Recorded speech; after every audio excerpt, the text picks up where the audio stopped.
So the question is, what can you bring with, right? Because if you can bring an empty backpack with and a full backpack back, that's the perfect burglary entrance and exit because there's no proof. Bro, you're gonna start Ring, stealing ring, from me? ring, What? ring, ring. This Not is a you robbery. specifically. Like, Just if in you have general. the ability to go through electrical equipment, I just wait. Hold on. You mean I don't have to work anymore? Hell yeah. right? If you could go, is it just going through a mic or is it going through technology in general? Well, let's see. Mike was specific. What the heck? Mike was specifically the one mentioned, so I'm assuming During audio. your stream's broken. No, I hit the wrong button. Okay, that is steaming hot. She's like, eat your Uh-oh. food. She's trying to kill me. She gave me food. She's like, eat your food right away before it gets cold. It's steaming hot in my hands. Miss Neon, please don't kill our DM until after D&D. Oh. The campaign, not just the session. The campaign. Oh, okay. So I have a few more months then. Yeah, you probably have a few more years if at the rate this is going. Yeah, it's true. It's true.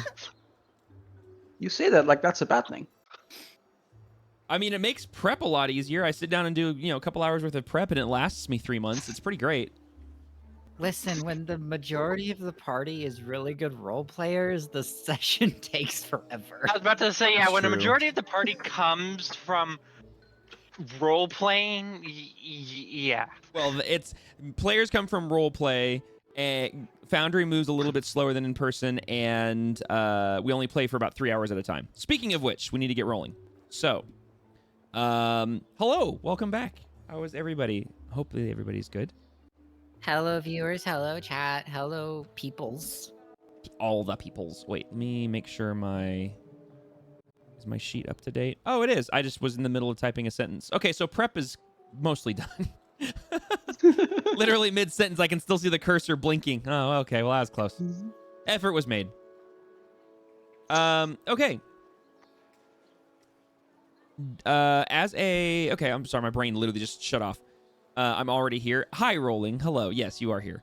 Okay, as a recap for last time, you guys had decided after a more in-depth conversation with Cassivus regarding the job he had for you guys, that basically he was asking you to do some research and dig into Dr. Tobias Arkwright, who is the sitting city council member and representative for North Daroon, and he has brought this job to you by way, well, he brought it to you, but it was actually coming from another city council member named Lord Avantrian Nephilier. And he cannot be seen, and basically it came out to be known that he cannot be seen to be actively investigating another city council member, but he has beliefs and evidence, supposedly, that implies and insinuates that Dr. Arkwright is actually behind a lot of the recent acts and deeds that the Low Hoods have been involved in. There was some implication that the doctor may be trying to do something with this. There wasn't a whole lot of information that was given as far as concrete evidence. Basically, it was just boiled down to Lord Nephilier believes this to be true, enough so that he's willing to hire your group by way of Cassivus to look into the matter and report back to Cassivus, and then by extension, possibly Lord Nephilier, with that information. Cassivus helped kind of clarify two potential avenues of approach. One was to go to the city council district in the southwestern quadrant of the city and try to find the personal quarters for Dr. Arkwright and investigate there. However, that came with some of its own challenges. And while it wasn't impossible, and Talina has a possible in that they discussed slightly after that, it was determined that for now, while maybe prep and setup goes into that later, they would head north, which was the second option, to go across the river into North Daroon for the first time for your group and investigate the actual residence of Dr. Tobias Arkwright in the later discovered Juniper Slope district, which is the western side of North Daroon. You guys were about to board the ferry, and your new squirrel companion said, no, forget the ferry. That takes too long. We're going to take my water taxi, which is actually a spectral ferryman ghost ship that got you across the water in half the time and without having to wait. You then made ended up walking onto the shores of North Daroon, speaking to a city crier who gave you a little bit of information and helped direct you a little bit, but ended up finding the path to move you to the west, where you basically made it to the edge of the Juniper Slope district, discuss some things around the well, and split into 2 groups. Talina, Hilrea, and Scorch would venture into the Juniper Slope district and try to find Dr. Arkwright's residence and go from there. And Tippery, Grigor, and Daxori would venture north into the Kingfisher Square district to do some research and reconnaissance by questioning some of the townsfolk and getting their gauge on the people of North Daroon and how they understand or relate to or information they have regarding Dr. Arkwright. And it is here that we're going to pick back up. So, as we pick back up, as I said, you guys are currently kind of split. You're not fully split yet. Like, you guys had just kind of separated. Is there anything you guys wish to do before I fully separate you two into 2 groups and have to, issue timeouts? I don't think there's anything. I think we pretty much were ready and had already started walking away from each other. That's fine. I just wanted to double check. Yeah. We I don't do have- remember what. Yeah. Sorry.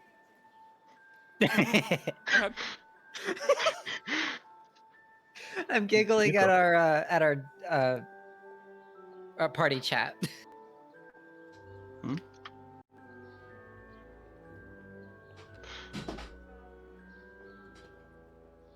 Oh, nice.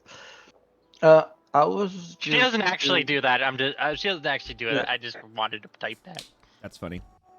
I'm just curious because I have a way to contact them with sending. Do we know, has Tippy ever elaborated the range on her not telekinetic, telepathic link? Or has she always just been within within Well, as a quote-unquote DM earshot? answer to that question, she's always been more or less around you, but I'll leave the rest for Fox to answer. Nah, Tippy's never went over how far she can Okay. reach. This is fine. So do you guys continue to basically stay separate, or? Yeah. Okay. Oh my gosh, that's hot. Don't burn yourself. Too late. It's fine. It's really good though. Roll alright. 1d4 fire damage then. Roll a Constitution. Oh, save. he actually did. Damn. Oh, Oh, no, for wait. Daxori. On Dax no less. Wait, what? I had your token selected. My bad. I didn't do What the anything. heck? It's fine. You know, given that made the 1d4 with the fire theme, that actually Yeah, it's actually really funny. Okay. As you guys then go your separate ways, Tip, Grigor, and Dax, you guys basically wander up one of the nearby sets of city stairs out of the Juniper Slope district and up onto the plateau above. And as you climb the stairs, you can basically have a better view of the surrounding area. And Juniper Slope, to your left, is this beautiful, very quaint and modest, but very beautiful residential district. It doesn't necessarily look affluent, but it doesn't look nearly run down or anything. It actually looks very kind of like very fantasy medieval village, just very kind of simple and quaint, but also very beautiful and very well maintained. It's not dirty. It's not gross. It actually just looks very homey. But as you climb the stairs and end up on the plateau and look back forward, you're kind of entering the outskirts of what almost feels like another little village. There's like these little gaps between each section. And the architecture here does look significantly older than the architecture in the 2 districts you just passed through. It also looks very nice. It is a little bit more well-traveled up here. This area looks a little bit dustier. It looks like there's a lot more foot traffic and things here. The buildings here look a little bit more run down. It's by no means the squalor that has been implied to you up to this point in traveling into North Daroon. It's not like this crap hole that everyone's kind of made North Daroon out to be. It's just kind of more just humble and quaint, a little more like, blue collar living style instead of like, downtown Main Street or something. But as you guys enter Kingfisher Square, where would you go? What do you guys just kind of wandering? What are you guys doing? Dax is immediately going to kind of observe her surroundings and see if she can, spot anyone that might kind of stand out as, maybe like someone of higher class that might be associated with the council member, or just, anyone that just might be out of the ordinary. Okay. Let's do this. Go ahead and roll me a perception check, please. And I'll say, since you're with a party, I'll give you advantage as if they're helping you, because I assume you're not the only one looking. I would hope not. Well, Dax rolls. I'm gonna say Tippy had went invisible as they were walking upstairs. All right. 22. Ooh. Okay. So with a 22, you excuse me, you have a very good lay of the land immediately, and there's a lot of, well, not a lot. There's a modest number of city folk and town folk that are sort of milling about, walking to and fro. The area that you're first entering into isn't so much a marketplace per se, but more of just kind of like a township. So there's just kind of like there's mostly residential buildings. There's occasional taverns, occasional shops. It's just a very good hodgepodge mix of what you would expect to find in a modestly sized medieval city. Okay. There are people everywhere. For the 22, you do see that there are. Thank you, Jesse. That there are. Back up. You said you were looking for someone of like more affluent nature, someone who might be associated with the city council. Yeah, or just someone that like stands out, whether it be their actions, what they're wearing, something like that. Okay. So I'll say that you do see a city guard that's standing post on one of the street corners. You do see a what looks to be some sort of tax collector or some sort of city official with a very I don't want to say crude but old school clipboard, standing at the entryway to one of the houses, and he's standing with another individual, and it looks like every so often they're knocking, and he's wearing kind of nicer clothes. And then you also see the same town crier you saw earlier, that's passing, like you kind of see him pass in front of you on one of the streets. Those are the only three that kind of stand out. Everybody else looks very kind of simpleton.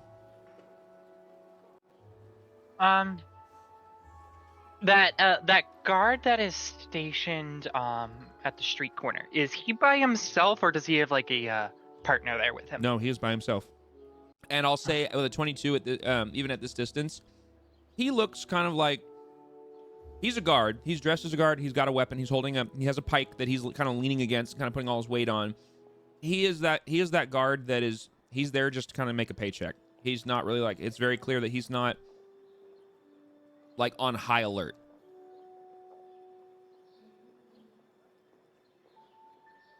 Okay.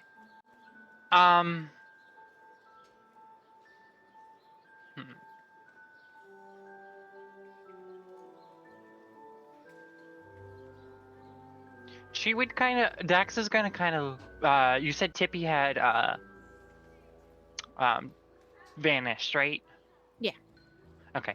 So, Dax is gonna kind of look back at the group, and when she only sees Grigor, she kind of already knows that Tippy probably vanished since she's seen her do it. Does Tippy do anything to indicate to the people she's with that she's still there, or is it just she's gone?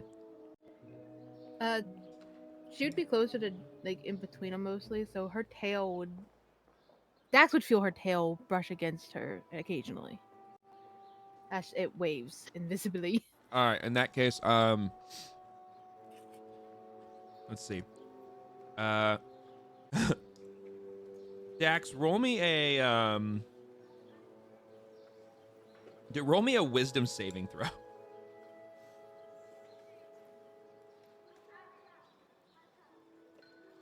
It's always nerve-wracking. 19. Wisdom. Okay. You feel her tail, and it doesn't scare you. You know that it's her tail. It doesn't feel like some small creature just rushed past you.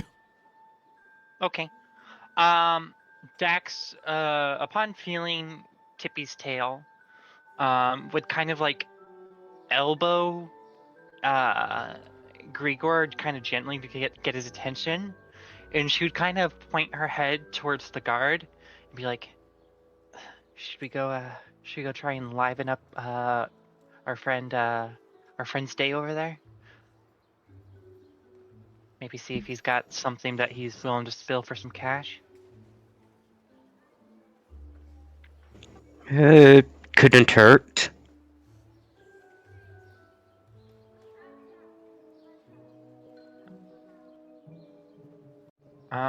Tippy would be able to hear. Would be able to understand Dax, right?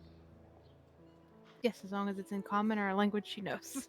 Okay, yeah, so it'd be in common. So, she kind of waits to see if Tippy has any response, but before she proceeds. We're Okay. gonna go ask questions, or are we gonna rough them up? How are we doing this? As much as I would love to rough him up, let's try the nicer way first, and then maybe we can have a little fun after if he doesn't give us any information with the nice approach. Okay. So with that, Dax would start making her way towards that city guard. And as she gets closer, she would kind of like wave in a non-threatening manner, but also trying to get his attention. So you're actually like trying to flag him down. Yeah. Okay. And you just kind of just waving at him, or are you doing anything beyond that? Make sure I understand. No. So she's approaching him, and she kind of gives out a little like non-threatening wave, and that's also in a way to try and get his attention. Okay. And as she gets closer, she's like, "I got a question for you there, sir." And let's do this. Never mind. Okay, so I'm not even making you. I was gonna make you roll for it. I'm not gonna be mean. So you just kind of yell out that, and it takes a couple of seconds before finally you kind of see the guard's head shift, and the guard is wearing, very simple, chainmail, tunic with kind of poofy pants, and then has a leather torso, sort of basically leather armor, essentially covering his torso. He has bracers on his legs and his thighs. He has greaves on his legs, bracers on his arms, in leather. And then he also has a helmet on, and the helmet actually has those like plate metal like facial covers that cover the sides of their face to cover from like a slash or something. So you can't make out the face, but as the face turns to you, you notice it's actually a male furbolg that is in the armor, and he's looking at you and says, "Oh, what can I do for you? What's going on there?" Baby Dax. Dax would wait till she gets closer, and once she gets closer to the guy, she kind of starts like acting all friendly and chummy, and is like, "So, what's up with this side? Being nicer than it's said to be on the south side." He kind of looks at you, and his brow furrows a bit. Well, I don't understand what the question is. What do you? Oh, wait a minute. Are you from the main city there? She would be like, "I'm not from there, but I was visiting." Okay, so you're asking why it's not a shithole then?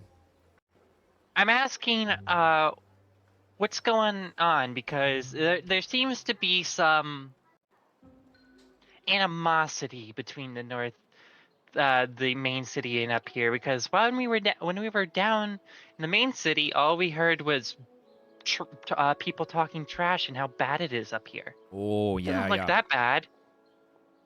He kind of gives a sigh, and he kind of repositions himself where he takes his pike that he was kind of leaning against and kind of turns it. And so now he's facing you head on, and his pike is in his right hand. He is kind of still leaning against it, but now his left hand is just placed on his hip in the fist, kind of just like leaning. Like, oh yeah, for some reason, a long time ago, the main city of Darun started to get real uppity about themselves, yeah, and they started to see us up here in the north, and they started to see us more as how you say, second-class citizens, and more of a nuisance than part of the city. And over time, things just got more and more tense and more I don't know, nasty. just started off kind of humorous, kind of making simple jabs across the river, little jokes here and there, but nothing too bad. But I don't know. In the past few years, it's been pretty bad. Some of the city council, they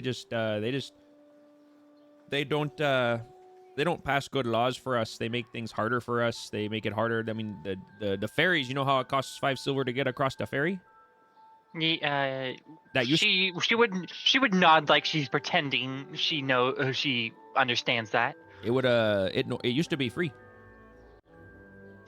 And Is there, they wanted to raise taxes, and so the first thing they did is instead of tax the people across the river with all the commerce and such, they taxed it so that it cost us money just to go back and forth there.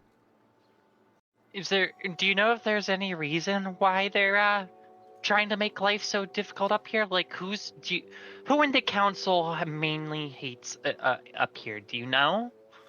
I don't know all the councils that well. It's just, I mean, and he kind of shrugs a little bit, and you kind of watch his body language kind of drop ever so slightly. Like, to be honest, we don't know much of what's going on with the politics of the city. We only hear what is written in the missives and notices and such over here, or what we hear from our in my case my sergeants and lieutenants. But every once in a while, our city councilman will do a sort of how you call it, like a kind of like a town hall meeting, and people will come and listen, and he'll kind of give an update on things. When are those usually held? There's no like schedule to them. They're more like as needed, and kind of like when things happen and such. It's been a little while since we've had one, come to think of it. Gotcha. Okay.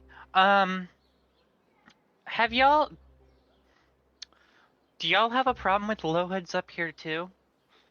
Who's a low? Oh, you're talking about them thugs down in Darun, down in the main city of Darun, yeah? Yeah.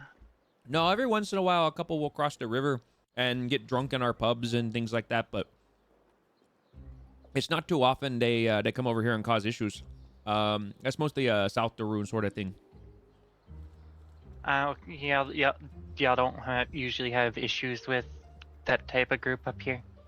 No, I mean, we have our own, mischievous ne'er-do-wellers and such, and little hooligans and whatnot, but it's mostly just the uppity, not the uppity, what's the word? I can't think of the word, but like the riffraff and such, they get a little drunk and they go out and cause some trouble, and we, throw them in the stockade for a bit and leave the next day, or someone who's getting too big for their britches or something, and we have to, bring them down a peg, but no, like, organized problems up here that I'm aware of. Okay. I just was curious because we, while we were down in the main city, we saw a bunch of low hoods just kind of, walking around and all of that, and I was kind of surprised that nothing was being done about them. You mean just in general? Or like right then and there? No, just in general. Well, I mean, they're only gonna get arrested if they're like caught doing a crime, eh? I mean, you can't just arrest them because they're them, I mean, I feel like you should be able to. Don't get me wrong, I agree. And up here, things are done a little differently sometimes, but the city guard up here, he kind of glances around a little bit, and he shrugs like, you see me by myself, eh? We don't have as many up here. So up here, we only really deal with the big problems, which thankfully are not many. Gotcha. Have there been any big problems recently? And as Dax is asking these questions, you can kind of see her. She's going from like a friendly, just trying to make conversation type. She's friendly, trying to make conversation type tone to a more, curious, and is trying to kind of start digging for information. Okay. Roll me, just for the sake of that, roll me persuasion check. Just kind of in general. See how well she's doing at kind of poking and prodding. What is Grigor and Tippy up to? 30-20. Ooh, nice. Good to know.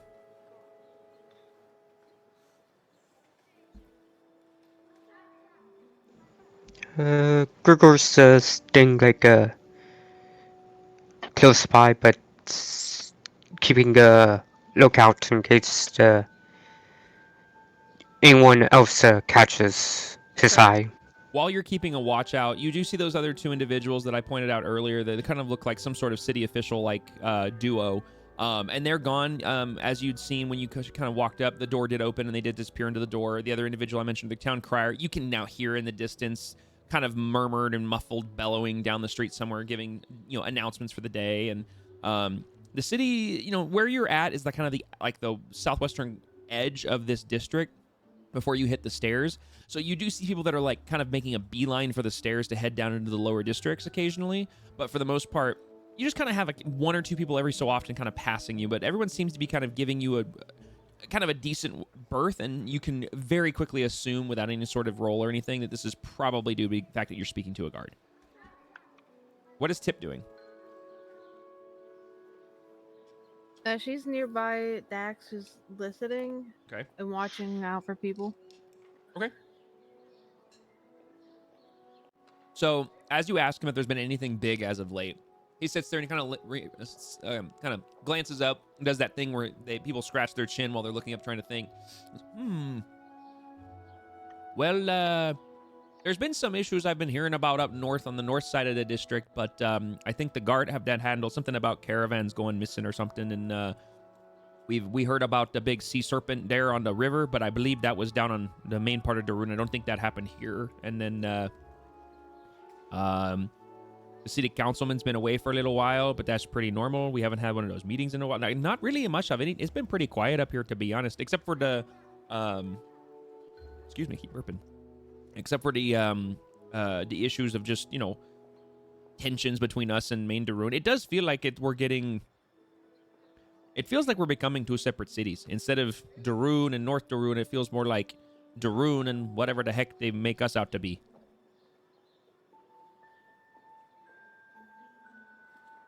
Costs more to get across the river. I feel like we don't get as much. I mean, personally, from my experience, it doesn't feel like we're getting a lot of the, the good goods and things to be shipped over here. Because, I mean, let's be honest, all the good docks are down there. So all the big ships coming in from the west from the ocean or east from the river are bringing all of the, the trade goods and whatnot to the main port. And we don't see a lot of it. So we have to grow a lot of our own stuff here, which is why you see a lot of farms and stuff.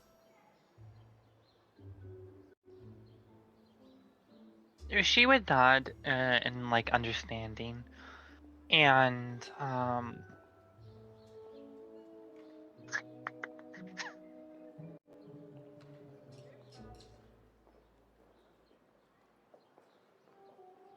she would nod in understanding, and then ask, out of curiosity, just because me and my compatriot, she says, because Tippy's invisible, and she kind of points to Grigor, are up here kind of looking around, and I was wondering if you've seen or heard of anyone that looks or is acting out of the ordinary. It looks out in the ordinary, who's been acting out of ordinary, come across the ferry. Anyone out of the ordinary? Well, Not sure if you've seen, or maybe, someone's told you. Not that I can remember, but then again, I'm not near the ferries very often. I'm usually stationed up here in Kingfisher Square. But, I mean, I did hear a rumor that, you asked about the Low Hoods. I did hear a rumor that a group of them came across the river a few days ago with a lot of large crates. Or actually, no, took a lot. No, that's right. I had it backwards. They were taking the large crates to Darun, which I thought was interesting. But I don't know if that's true or not. Apparently, it was at night during one of the last ferries. And no one really would question them or nothing. I don't know if it was them. It may have been other people with hoods. It was hard. That's just what I heard. I wasn't there. Any chance this story included where these crates came from? Or no, anything significant about them? No, just that it was a lot of large crates, like it took multiples of them to move them, is from what I heard. And Well, it's pretty common for people to bring things across on the ferry. That's why the barges are so big.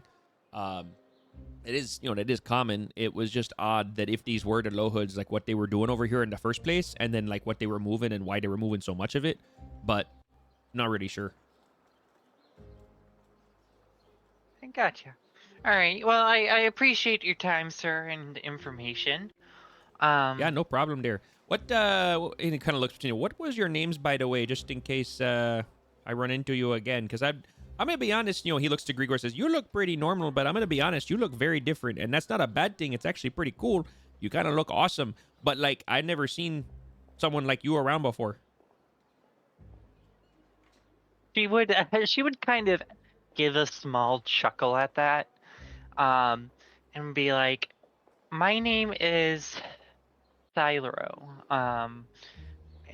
Next time you see me," she says, and she gives her last name. She doesn't give her first name. She Okay. gives her last name. All right, well, nice to meet you, Silero. And what's your name, sir? The quiet, stoic one over here. You can call me a Softword.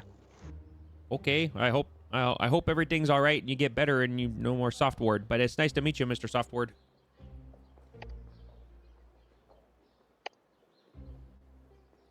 But all right, well, anything else I can do for you then? You're staying out of trouble, right? I mean, you're not causing no issues up here, huh? Make my job harder.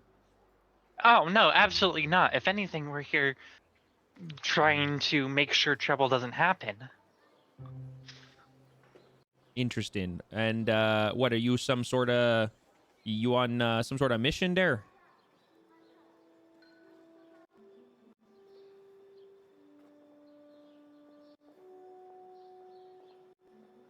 Kind of glance at your both your stunted silence. He kind of starts to kind of like his eyebrows start to furrow a bit. He starts to squint a little bit. She would say, you could say something like that. What we're doing here is more of a private matter, but we're not here to cause trouble. Roll me and she tries to say it in a very convincing way. Okay, you can technically what you're saying, I'll leave it to your discretion if you're trying to deceive or persuade.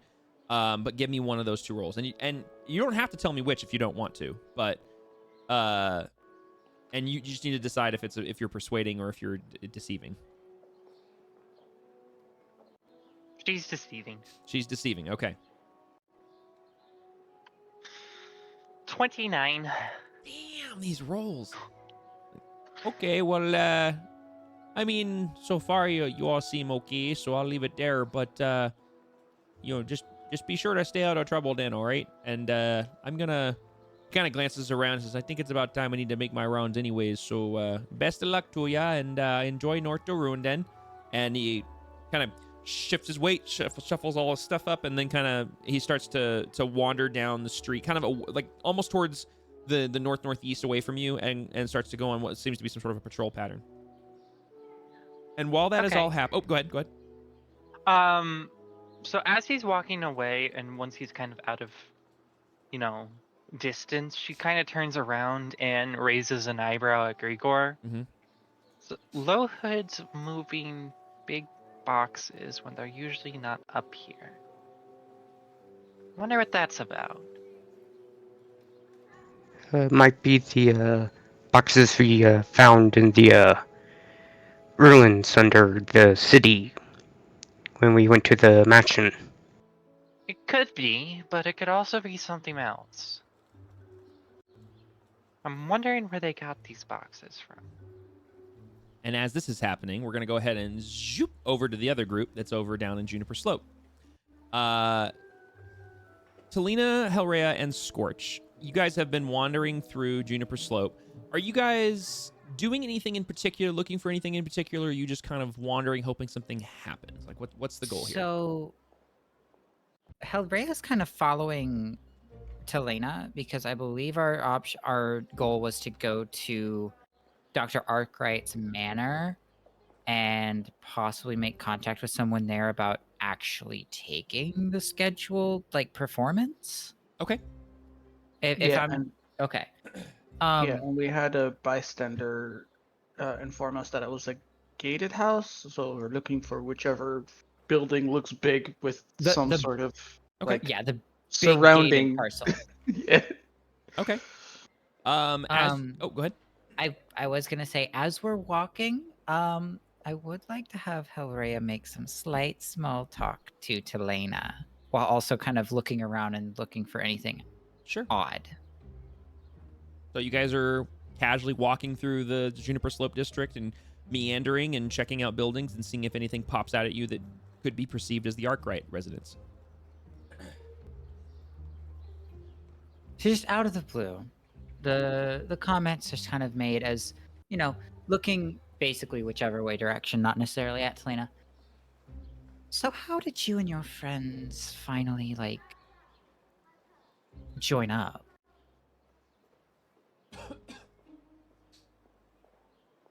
Boom, boom, boom, boom. Selena would pause for a second and give Scorch some pets while looking at Rhea. Well, you heard of the sea serpent thing? That's kind of how we met, and then we got another assignment from our mutual benefactor. Not quite the right word, but you know who I'm talking about. She's actively trying to not say his name in public. Of course. Honestly, we've and not been part of What- a group for long. So, from what I understand, the sea serpent was only a few days ago. For clarity on that, the sea serpent at this point has been about, I'd A week? say it's no closer Week and a half, closer to two-ish weeks at the little over 2 weeks Okay, at this so point. yeah. to correct, Which is very that weird considering we've been serpent- playing for over a year. And that was our Yeah. first day. so that serpent incident, that was a couple weeks back, was it not? What assignment did our good friend give you afterwards?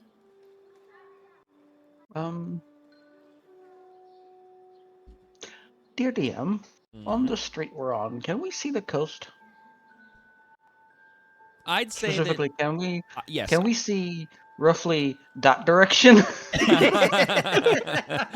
I would say that you would, from where, I mean, you have to understand the distance between here and here is like over a mile.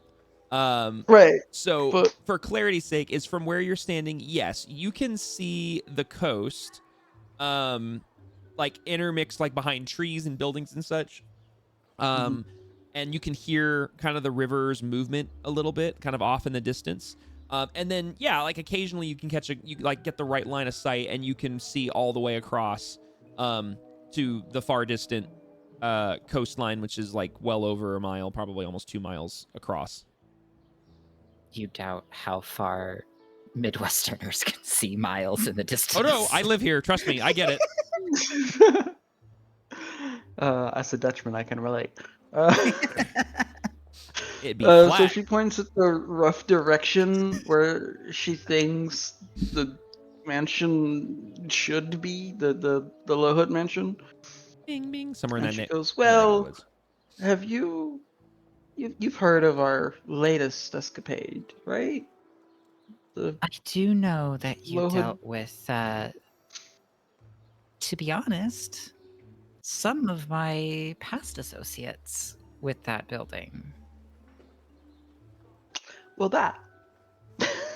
And she just like looks at her deadpan going, yeah, that was us. Fair. And I'm guessing...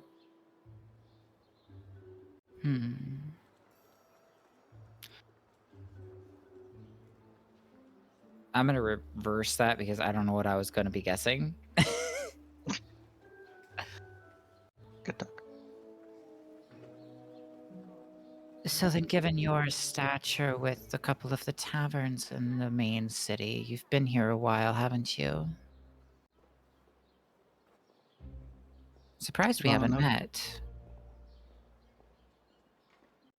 I mean, I meet a lot of people, and I'm not that great with names. Both of you roll me a history check. Look to see if we've met. For once, my history check is good. That one little +1 and just so good. Just one little sweet little +1. For once, my Wait, I'm history curious. check Why is is Talina's a okay. +0 and a +1? Like, I'm curious what I the. don't know. Interesting. Okay. Bardic knowledge. Oh, maybe that's it. Yeah, because it looks Hmm? like your modifier is +0, but then you have something that's contributing to a +1.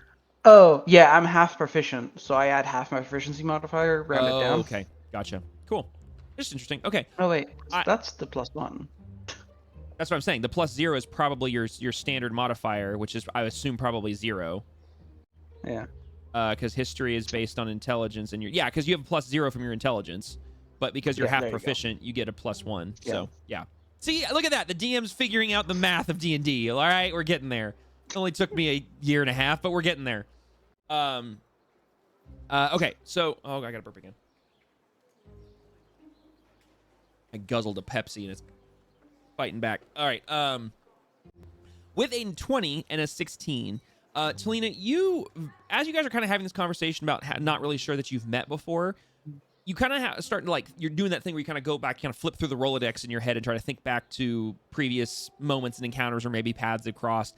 And you do vaguely remember seeing a very attractive young woman in a very vibrant red dress serving drinks at the Lucky Tankard, kind of off in the distance of the room while you were playing, and just kind of the flash of red kind of sparks back in your head. But Helrea, you actually, with a 20, I mean, it's a dirty 20, you do actually remember a couple of evenings where your shifts kind of crisscrossed and you were serving drinks at the same time that she was performing at the Lucky Tankard. You guys never met verbally, never met face-to-face, but I will say this. Actually, Helrea, I want you to do one more thing for me. I want you to roll me another history check, but I'll give it advantage. Since you got a dirty 20, you'll get advantage on this check. Okay. Mhm. I love the advantage because that was still Because it bad. still didn't do anything. All right, as you kind of remember seeing Talina before, Talina, whatever, on the stage, you also have the faintest memory of whenever she was performing, you felt really enthralled by her music.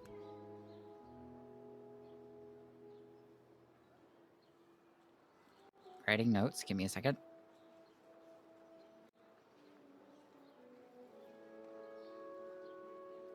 My players are taking notes. Sniff, I'm so happy.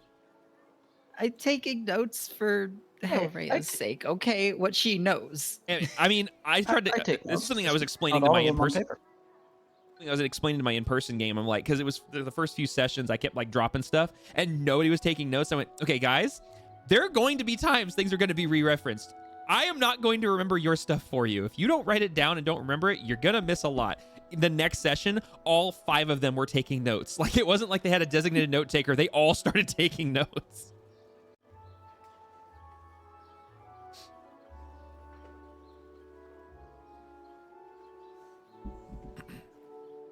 So it Selena seems would we've prob- actually come across each other a few times, just never formally introduced. I mean, it's not like our business hours allow us to chit chat. I do remember Very seeing fair. you dance around the audience with some tankards in hand. Little bit of a giggle because of that. Anyways, I suppose my movements there are a little more elegant. I'm more so meant in the dodging drunkards way, but elegant is also. Hey, elegant movements Valid. in that crowd is very keen, very important. How much further do you think? I haven't seen any manners. Go ahead and both Or of any you, large spaces. both of you, roll me a perception check, please. As we're doing this, I'm also trying to fix your token, Tyro. With Selena being always super small. Womp womp. I'm so glad your dice hitting mine doesn't count. Yeah, wouldn't that be because went hilarious? Right to a freaking 3D dice one. actually like were impacted by other ones. Okay, so I mean, it's not the end of the world. I mean, you guys are kind of halfway distracted with a conversation, and the more this conversation goes on, it's clear that there's like, oh, there's actually been some crossover, and oh, we actually did kind of sort of cross paths. We just haven't met each other, like that sort of stuff. And Dax, would you roll a perception check for Scorch?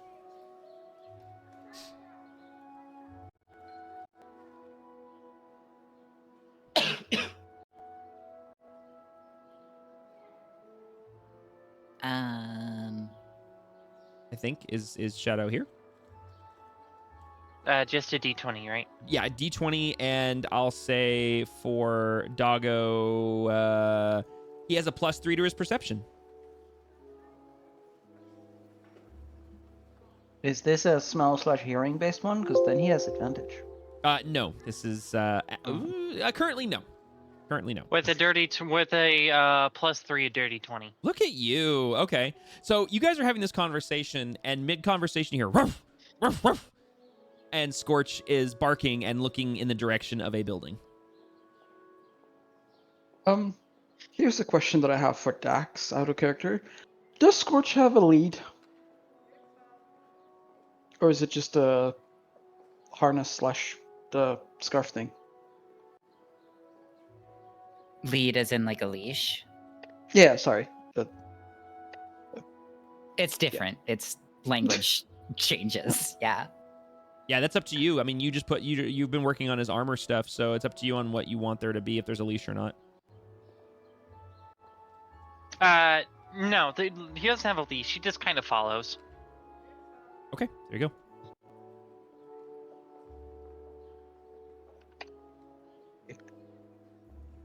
I look at the building that he's indicating. Okay. As you look over and follow his line of sight to where he's looking, you see that they're in this kind of cluster of nicer houses on the kind of the central part of the district. You're not on the edge or anything. You're actually kind of in the middle. You notice that there are a couple of houses that kind of get close to each other, but they're obviously a little bit nicer than the surrounding area. But the one he's looking at actually isn't the biggest or the nicest. It's actually kind of a modest home. It does have a very simple kind of wrought iron, about like 6 foot tall wrought iron gate or fence that kind of goes around the immediate perimeter of the garden and like the little front lawn area and like the perimeter of the house and the property. It's, all the corners have these very nice stone columns that break up the iron, and it does have a very simple little gate up front. It looks kind of like what you'd picture a nicer house in like an older district in like London, where they're all kind of butted up next to each other, and so like the property is essentially whatever's in front of and behind them, and there's no like side property, but they have kind of like fencing around them. It's a 2-story home. It's very squared off, but it is very well kept. It's very clean. It's smaller than the ones around it. There's some topiaries in the front garden yard area. There's a little path that you can see that goes straight from the wrought iron gate to a little stairwell, a tiny little staircase that goes up to a little like a porch that covers the front part of the house. And that's about all you can make out from this distance. And there's nobody guarding the house. It's just fenced off. Is there any kind of... I was gonna say any visual indicators that would say it's From where you're standing, you can't see anything immediately, but what you can see is that there is some form of a little mail receptacle that is embedded into the stone column that's to the left of the gate, and you can see that there is like an arched piece of like etched like metal or stone above that little receptacle. And from this distance, you can see it has some sort of language, but you can't read it from here. Yeah, I was gonna ask if there's some kind of nameplate on the gate, so that works. Selena's has probably encountered a stick between here and where they split up. Did you So find a she's stick on just the ground? Yeah, lazily. Yeah, and I'm gonna throw it. I'm gonna lazily throw it roughly towards the front gate, but not like aimed at the gate, more like in that direction on the road. Okay. And just to Whoa. That was have weird. something in Scorch's mouth so he doesn't keep barking. Okay, so you chuck the stick, and actually, you know what? Roll me a... I got you, boss. Perfect. Oh, that works. I was gonna... that would even better. So with a 10, you chuck the stick, and you know what? Flip a coin for me. Do we need to call it? You in game, you can do it. Yeah, but do I need to call heads or tails? Oh, sorry. Wait, I was waiting for you. Yeah. Go ahead and call heads or tails. Wagging tails. Okay, That's so it. yeah. So with tails, it does land on this side of the fence. So you throw it and it hits the rod. You hear it like clang, and as it hits the metal, and you can hear the gate kind of rattle in its housing and everything. But the stick does fall to the ground. But it made a decently loud sound. But then Scorch runs up, gets the stick, and plops down and just starts gnawing on the stick right at the gate, like right at the foot of the gate. Good, because I was planning to walk up anyway to see what the name is on the thing. Get his butt face in the gate. Creative. And Hellrail will walk beside. And as you two get closer to Scorch and subsequently the gate and the nameplate, you guys quickly make out that it says Arkwright, spelled on that etched plate right above the mail receptacle. Well, we've made it, and I look for some sort of bell or other thing that is supposed to be rung before entering the property. Go Does ahead. before that is going on, does the gate appear to be latched shut tight with possibly some sort of lock, or is it just kind of one of those swing gates that's There's a just kind of latch, but it's not locked. It's like a showing- door handle. okay?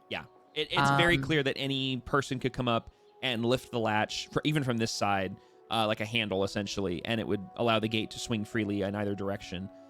With Okay. that though, as you're looking at that, and Talina, you're looking around, I won't make you roll for it, but you don't see any sort of bell or ringer or any sort of object that would, draw attention to the gate out here. But you can very easily see a pull cord near the front door, just not that far away on the front stoop, that indicates some sort of bell on the inside of the house. But it's on the cord is on the porch.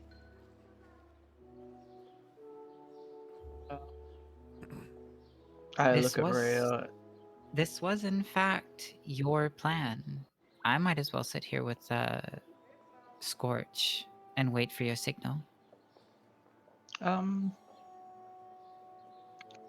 Yeah. So my initial thought was try to see if there was a recent or upcoming important date that we could maybe help with a surprise party of sorts. The doggo might not be super helpful in that, but hey, who can't resist this cute face? And she just, like, the old ruffle the ears. Doggo is very distracted with stick. I can certainly stay back, listen in from a distance, and try and hear whatever you're saying on the porch while I keep this one entertained. And Rhea will also scruffle both ears. Not very hard to keep a dog entertained that's already chewing on a bone or I a know. stick. I know, but still. Stick on the ground. Yeah. It's basically making sure Scorch doesn't run off. Yep. Okay. Yeah, fair enough. Not everybody appreciates dogs like some of us. It's okay. They can be Um, wrong. True. They could be cat people. Cat people are And fine. Telena walks up to the door and pulls on the cord. Okay, so you lift the latch on the gate, walk across the small yard area, which is just a couple of steps, and it's grass on both sides, a brick walkway that leads up, 2 steps up onto a wooden porch, and a simple rope cord with a wooden handle hangs from the ceiling, and goes into the ceiling. And as you grab the cord and pull it, you can hear shring, shring, shring, shring from inside the house. And as you pull it, you hear muffled voices from inside the room, from inside the building, seemingly some sort of conversation that's happening very close to the front doorway. And then as you pull the cord, you hear one voice, and then no voices, and then you hear coming closer to the door, and as the door swings open, a woman stands in front of you, average height, average build, kind of middle-aged looking.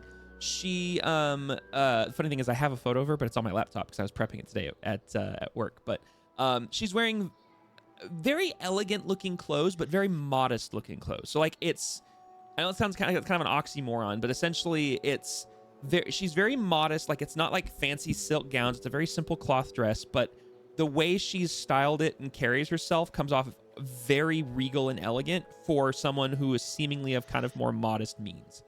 Her hair is pulled up tight into a sort of, I don't want to say beehive sort of look, but just kind of like that very kind of proper Southern Gothic sort of woman's hairstyle that kind of sits up higher on the back of the head. She has a dress that goes all the way up her neck. She has a brooch that's pinning it together. Very kind of just kind of classy look. And she's, hello. How may I help you? Is this the Arkwright residence?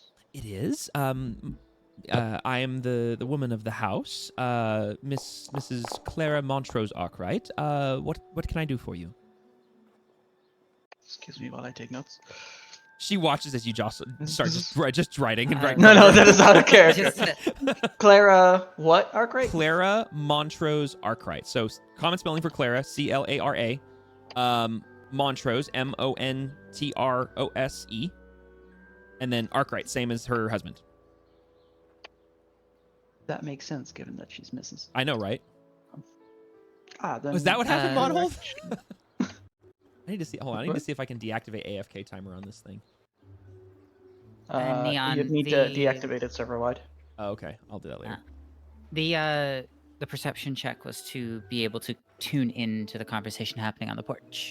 I'll say with a 22 that as of right now, because Talina's standing on the porch maybe 30 feet from you, give or take, and she's just opened the door and is speaking directly in your direction, you can hear pretty much all of this relatively clear, mixed with the fact that this part of the town is pretty quiet. I will say, even with a 22, if they go inside, you're going to have a hard time hearing them at that point. Oh, I know. I'm Okay. just making sure that I can hear them from the porch. Beautiful. Yes, right now you can. Then you're actually the person I was looking to meet. Oh, I have received communication from, I'm assuming, your staff before. Oh, sorry. What's my my manners? she grins a little bit. Miss Kenroru, the bard from South Daroon. Pleasure to meet you, make your acquaintance. Yeah. So I've heard of your Actually, you know what? Hold on a second. check if she's heard of me. Yes. Not the dog. It's Jeez. fine. Yeah. She, as you say your name, she goes, pleasure to. Wait, I believe I've heard of you. I think I've had the pleasure of enjoying your performances as of late, but I've heard stories that you have one of the most enrapturing forms of music. It's a pleasure to make your acquaintance. And as you're having this quick back and forth, you hear the sound of footsteps kind of in the other room, kind of approaching this, and you see standing in front of you. Hold on a second. I need him to not be home. Don't know. This is fine. This is fine. Oh, hold on. I'll wing it. 1 second. You see standing in front of you, Jesse, would you please describe your character?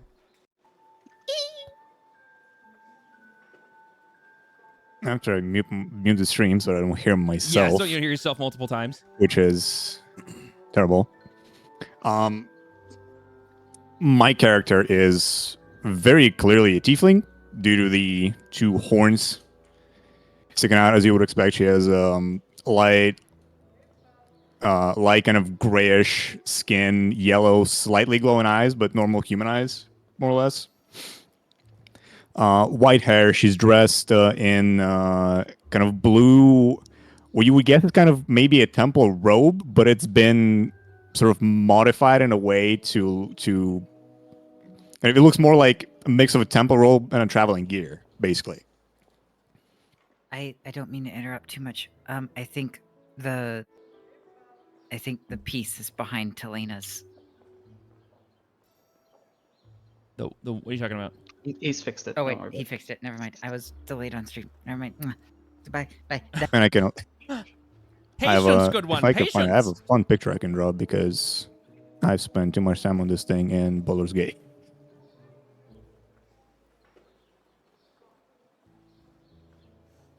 But yeah, so essentially you see this tiefling standing in front of you in very kind of the clothing that Jesse just described, standing behind Mrs. Arkwright. And she goes, "Oh, my apologies, Miss Kenru. I hope it's all right. I had guests previously. We were just discussing some things over tea. Would you care to join us?" I was actually here with my associate as she looks over her shoulder at the doggo and Hilaria. And Miss Arkwright goes, "Oh, hello. Yes, of course. I have plenty of cups. Would you care for some tea as well, ma'am?" Oh, I'd absolutely love some. Fantastic. And she kind of smiles a little bit. "I believe I can find a treat for the dog as well. Please come in. And she kind of moves out of the way to make room in the door, as she kind of stands off to one side and said, "Ma'am, if you would you like some more tea?" And she's addressing Jesse's character. I'm not gonna say the name yet until Jesse says it.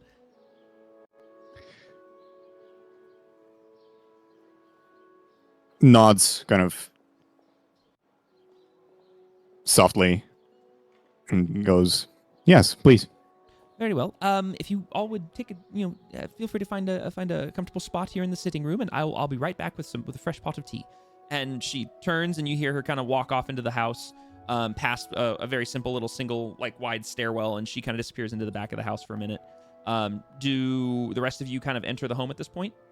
Helrea would have been gathering Scorch, making sure that the pup was following her inside, and then would find an open seat wherever they were being ushered to.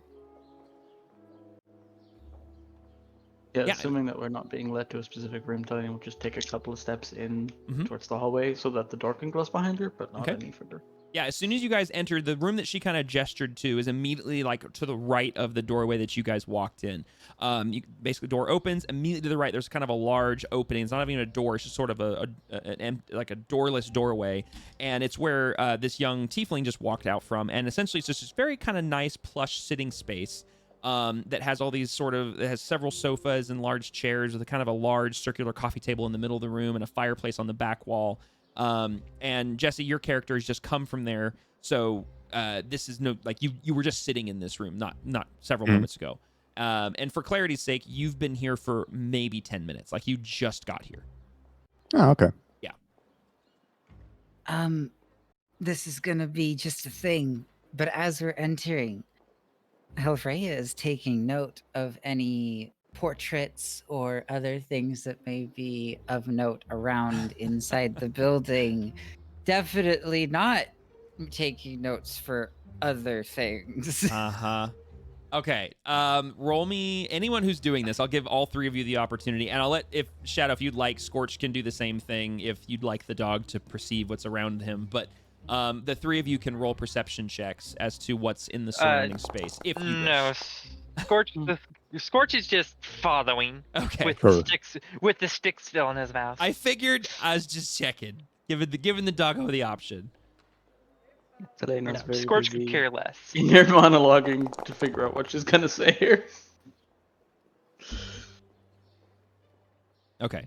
So Helrea, with a dirty 20, you get a pretty good lay of the land for the room that you're in. Essentially, the main hallway that you entered into, again, this house is not massive. It's nice. It's very well made, it's rich mahoganies, and the floor is actually tile. It is not wood.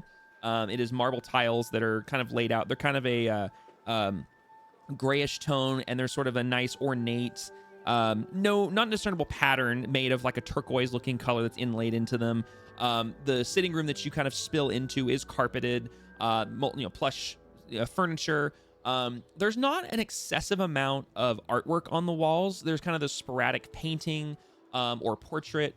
You do happen to see in the main entryway, as before you turned in, you did see kind of hanging up high on the wall beneath where the staircase would be when it switches back to go upstairs. The empty space there on that switchback is a portrait of Dr. Tobias Arkwright and his wife, Clara Montrose Arkwright, standing. He's standing kind of behind her, or no, sorry, she's standing behind him, and he's sitting in a chair. Kind of that old school, very kind of classic, nobility / royalty sort of painting of her standing behind her man, and he's kind of sitting there in the chair, and they're posing with kind of solemn-looking faces because apparently no one smiled back then. And you see that portrait. You see a couple kind of knickknacks occasionally on like some areas. It's very clear these are not maximalist people. These are more minimalist people. And so there's not a lot of like flourish to their home. It's very simple and kind of quaint, but also with a kind of a subtle elegance to it. So I do have to ask, the portrait, Mhm. it's only of the doctor and his wife, not Yes. any children, Correct. It is or just the two of them. others? Okay. Yep. You do see, a couple when you walk in, when you all of you kind of get into the sitting space. There's another portrait of just Mrs. Arkwright, kind of up in more of a circular frame on one of the left walls to where you guys are, where you're at. And then over the mantle of the fireplace is a painting that looks to be like a sort of artist's rendering of what the north side of Darun might look like from the sky. Kind of like not direct straight down, but kind of more like a higher elevation angle. And it's very clear it's sort of subjective, because obviously that'd be almost impossible to recreate. But it looks like it's sort of taken, like almost as if you were to take a photo of it, like from the perspective of like over the river facing north, kind of towards Kingfisher Square. And a couple other like, pieces of like generic art, like some vases and some, there's the bouquet of flowers that's sitting in a small vase on the circular coffee table. The mantle has some nice candlesticks on it. I mean, it's kind of like a hodgepodge mixture of things, but it's also very minimalist. Cool. Fun. I now know what the doctor looks like. Yes, and Yay. yes, all of you guys do. So Dr. Tobias Arkwright also looks kind of very. Actually, do I have a photo of him? Did I save one? I had one. I don't know if it made it to this computer. Let me see here. Let me see. Oh my gosh, I have so many NPC images. Oh wait, there's one of the original versions of Hellraya. We don't need to know about that cursed one. No, that one's fine. I didn't save the cursed one. I didn't save I the happen to have cursed one. 7 fingers. No.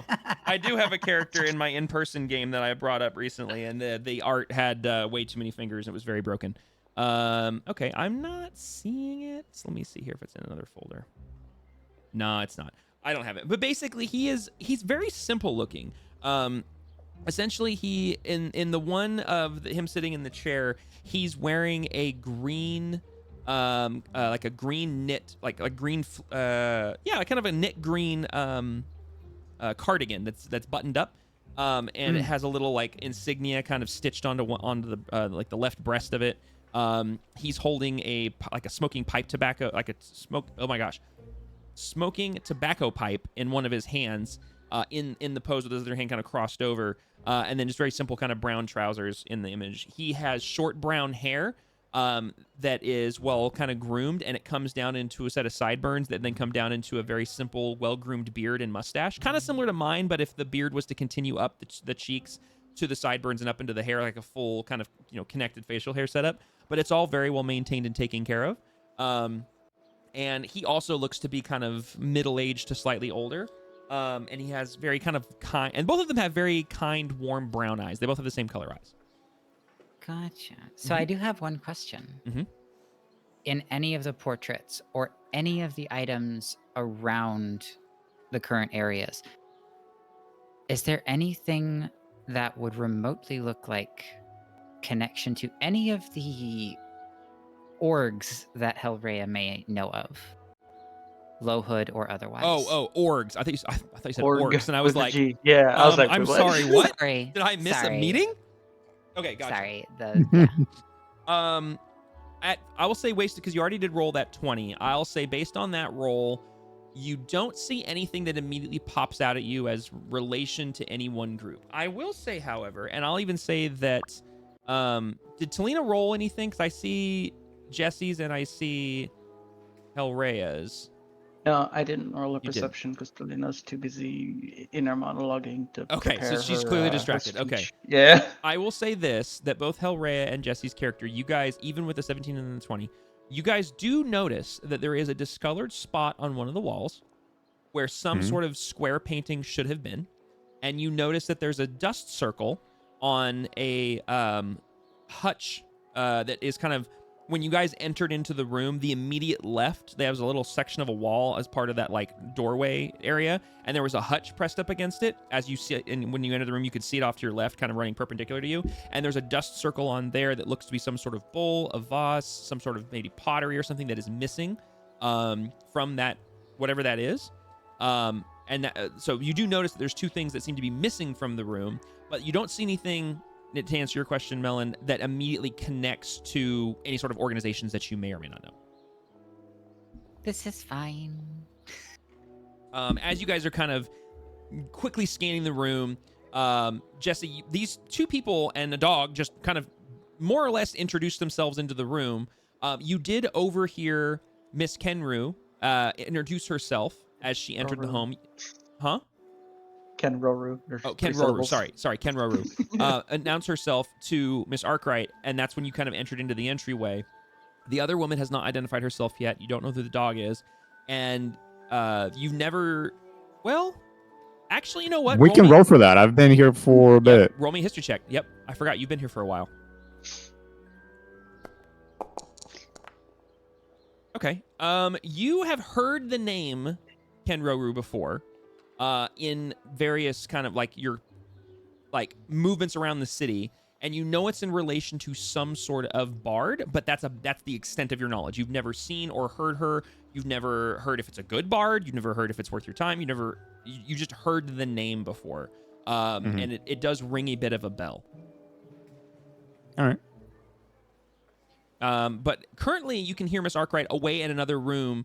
And you can hear the sound of like china teacups being moved, and there's currently 2 teacups that are sitting on the coffee table that seem to be empty. One of which, Jesse, was yours. The other one was obviously belonging to Miss Arkwright, and both of them are empty, and everything else has been cleared except for those 2 cups. And you can hear what sounds to be more cups and stuff being prepared in the room.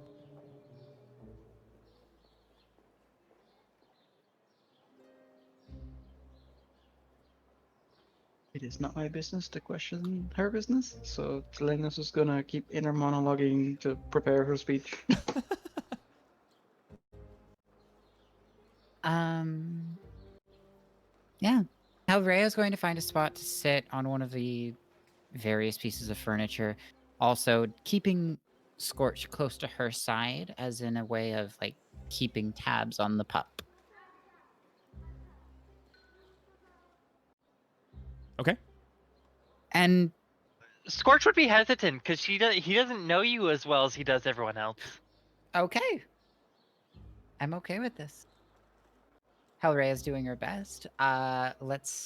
Anything you want me to try during this then? I'm sorry. Animal handling. Oh, you can try to do that? I can animal handling just to see if Scorch will be a little more calm. Oh, I understand. Sorry, I was And multitasking. willing? Yes, please go for it. Okay. The dice have spoken. The dice have spoken.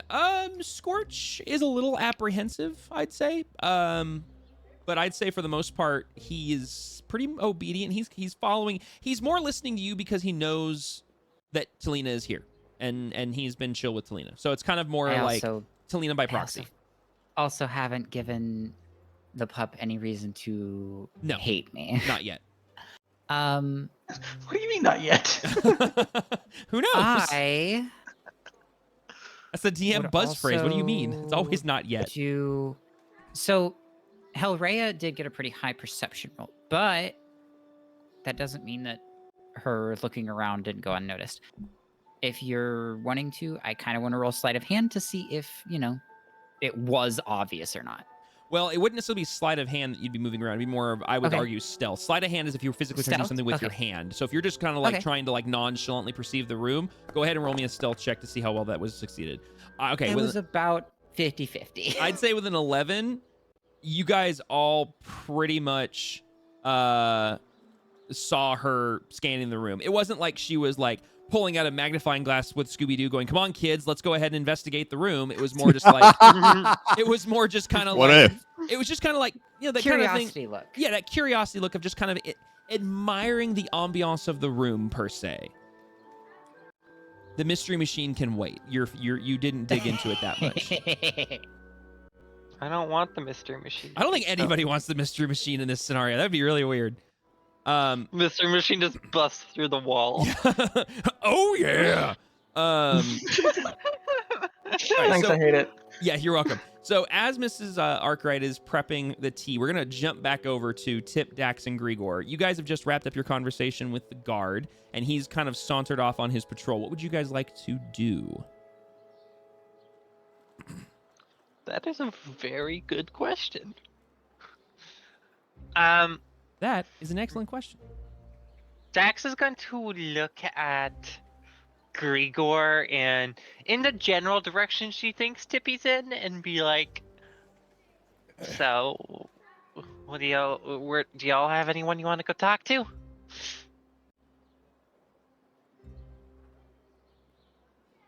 I suppose we could do the age-old classic of look for information from a tavern. We could.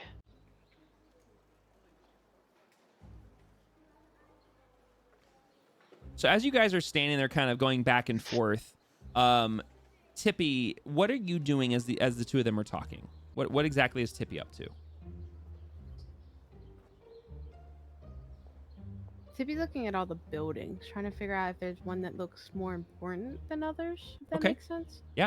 So roll me a perception check. Tippy's up to no good, probably. This is an Othwin. No, it's worse. But it's still Fox. That was the best response. The half laugh. No, it's worse. Okay. If the owl could go invisible, there wouldn't be a need for a squirrel. That's probably true. Okay, so with a 14, as you're scanning, basically, actually, Monhold kind of summed it up. There's not really anything in the immediate visual vicinity that is any more important or less important than the other. It's all kind of generic and basic architecture around here. It's a little bit like older, like I said, and a little more kind of run down-ish, but not gross. But as you're scanning and kind of doing that 360 look, which no one can see you do because you're invisible, your vision comes back to the general direction of the house you had seen those two city officials go in earlier, and they're now kind of stumbling out of one of the homes rather rapidly, and they're kind of like, they almost look like they're being thrown out, and then you hear, "And still!" and the door slams behind them, and the two of them kind of gather up a few of the things that fell off of them as they come out, and one of them stands up and "How dare them? That's just a rude and unprofessional and..." "But sir," and the other says, "we was trying to tax them. I don't think they like that." "Shut up, you. Come on, along to the next house." And you see them kind of correct themselves and clean themselves up, a little dust themselves off per se, and they start to walk down the street, kind of almost like towards you and then past you guys. Hey guys, I think we follow them. The very important people right there. And you guys both heard that in your head as a reminder. Yeah, Dax would nod in agreement. Grigor would do the same.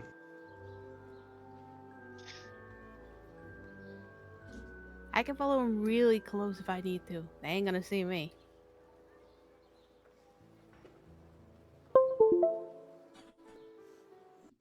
All right, I then I take it you guys are following? Oh my god, yeah, y'all got What really happened to your loud. mic? What happened? Your to microphone mic? suddenly got dropped in the toilet. I know. Hold on. I know what happened. Wait, why is it? Oh, because Discord changed it. Hold on.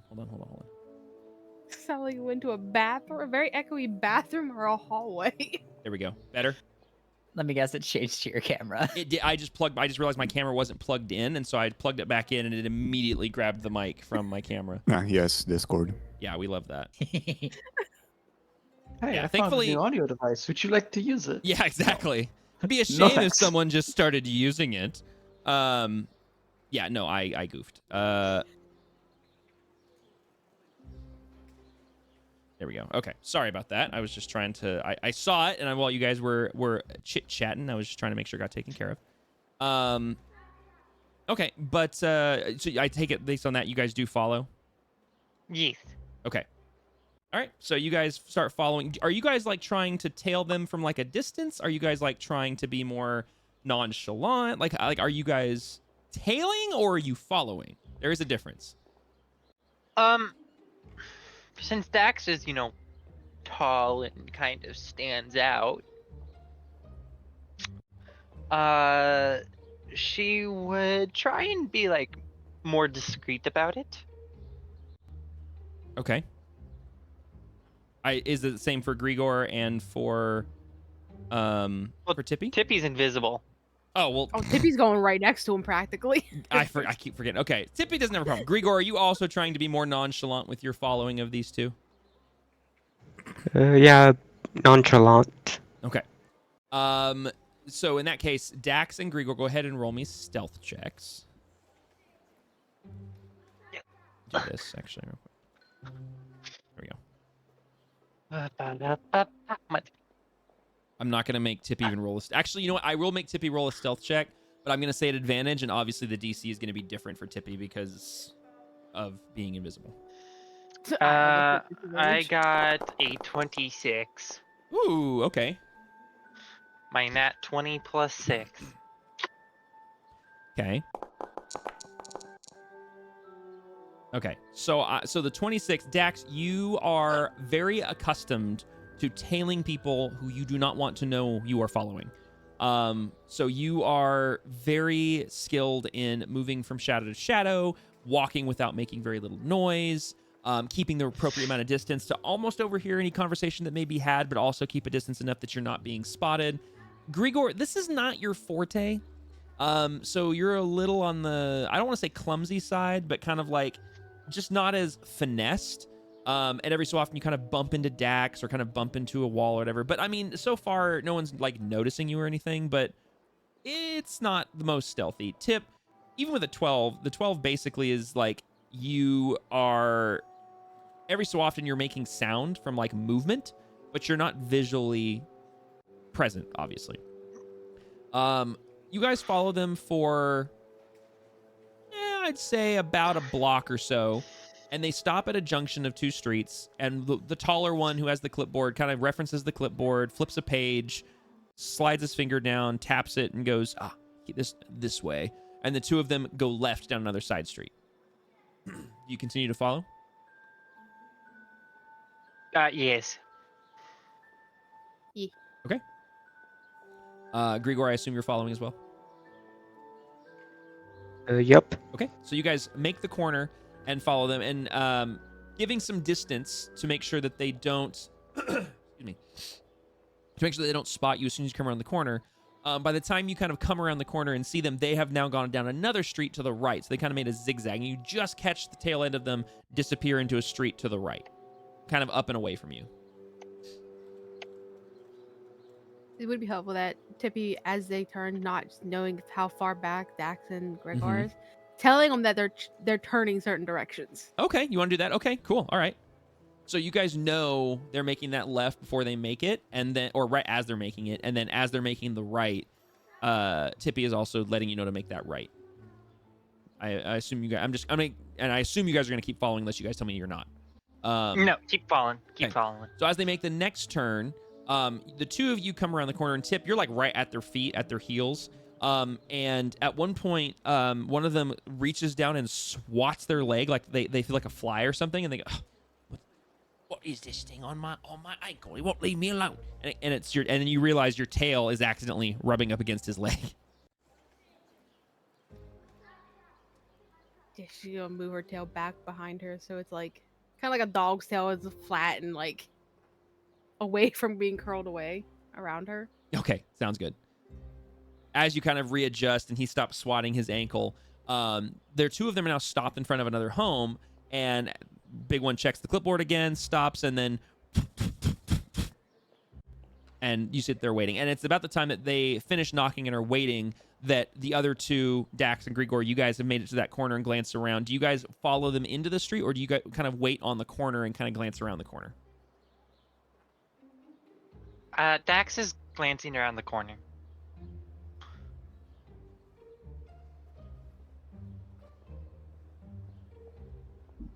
Is Grigor doing the same thing?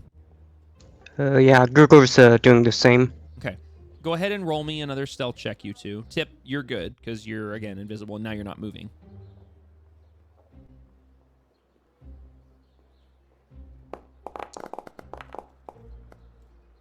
Ah! Where'd my dice go? So like dice it off the desk. I was going to say, that did not sound good, whatever it was. Where'd my dice go?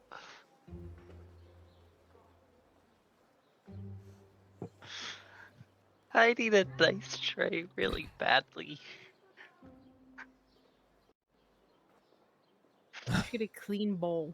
That might help. No, Melon, we have bards and other classes doing like social trying to get information, which the bard at least kind of tracks. And then we have a warlock trying to do sneaky stealth stuff.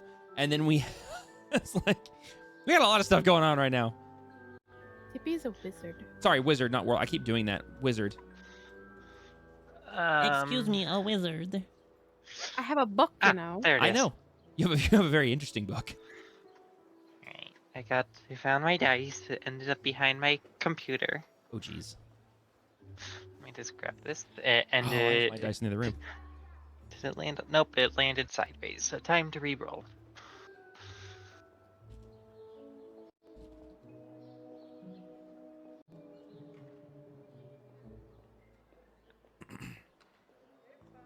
I love +6. I got a 24. Okay, you have no problem sneaking around the corner and just like barely ever so slightly barely peeking around the corner if I can get my English to work. But you are very well hidden. Grigor, so what I'm picturing essentially is like Dax kind of leaning around the corner very stealthily, and then like Grigor just pops his head out even further because he's got to lean around Dax and is looking, and so now his head's like hanging way out in the street. Which thankfully right now no one's really watching, but you guys do, as you guys are peeking around the corner, there's a passerby that is walking on the same street as you that walks right by you and just looks and says, "What strange persons," and keeps walking. Oh my gosh, Melon, I love that show so much. I don't know what the show is. I just found a good gif. It's called Leverage. Look it up. It's amazing. But yes, exactly what Hardington, or I think it's Hardington, just did right there, where he just peeks out even further. That's exactly what Grigor just did. But no one beyond the random passerby that's looking at you very oddly is really noticing. And after a couple moments, another on the door. Says, "Please open up in the name of the city council."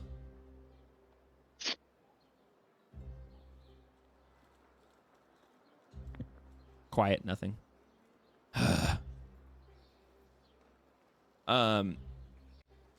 Sorry, my wife was asking me questions. Are you good? Yeah, it was delicious. Yep. Okay, sorry. And then after saying open up in the city council, you hear, "What? It is that time of year, sir. We are here to collect taxes. It is time. Please let us in." Fine. And he kind of literally, you watch as this guy throws his head back, like open mouth up, like, oh my gosh, like this guy looks beyond peeved. And the two of them start to enter into the house. What does everybody do? Oh, Tippy's going with them. Tippy's going with him? Okay. Yep. Dax isn't. She's gonna. Instead, she's going to lean against the wall next to the door once it closes. Okay, so and she's going to be kind of there waiting for them to come back out. Okay, so you kind of preemptively get up there as they go in, essentially. Yeah, and Okay. then once the door is closed and they can't see outside anymore, she leans up against the wall that's next to the door.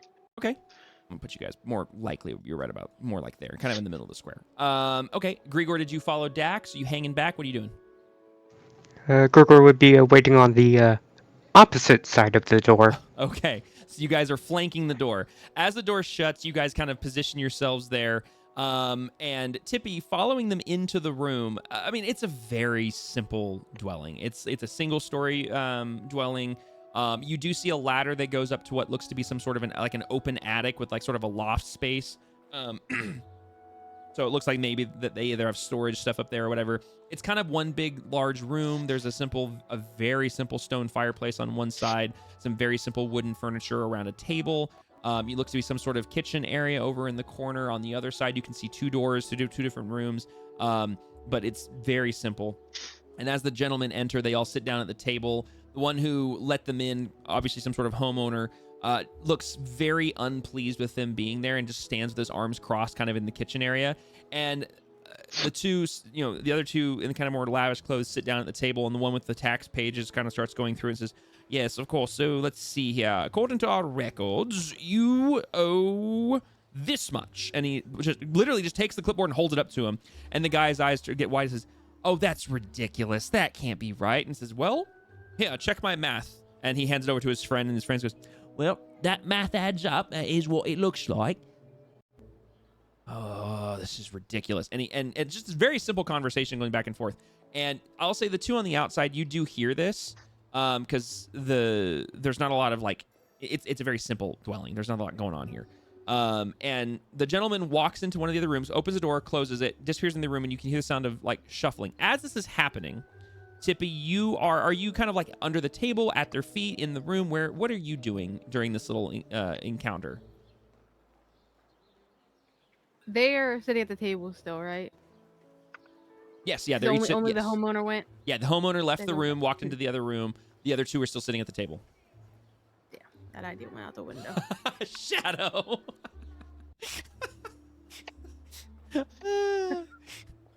Let's go mug him. We're muggers. Well, that's what we do. That's what it seems like that we're about to do, is just mug them in an alleyway. I don't know what you're all gonna do. I know you don't. I know, it's what scares me. Tippy, what are you doing? Tippy's gonna try to get on the table without making too much noise. Ooh, on the table? Okay. Yes. Go ahead and roll me an acrobatics check. And then after that, roll me a stealth check, literally back to back, and we'll figure out what happens. You bitch. You're at 18. I mean, you do still have your inspiration. I can do that now, or do I have to do before roll? No, you can. No, that's basically, as I've said before, the way I use inspiration is if you have any roll that goes poorly and you want to re-roll it, you can use your inspiration to get basically to re-roll that number. But you have to take the new value. Wait, you have to take the new one? I thought it was always keep highest. It's basically just advantage, isn't it? Well, it's... I didn't think we were doing. I didn't think we were doing that.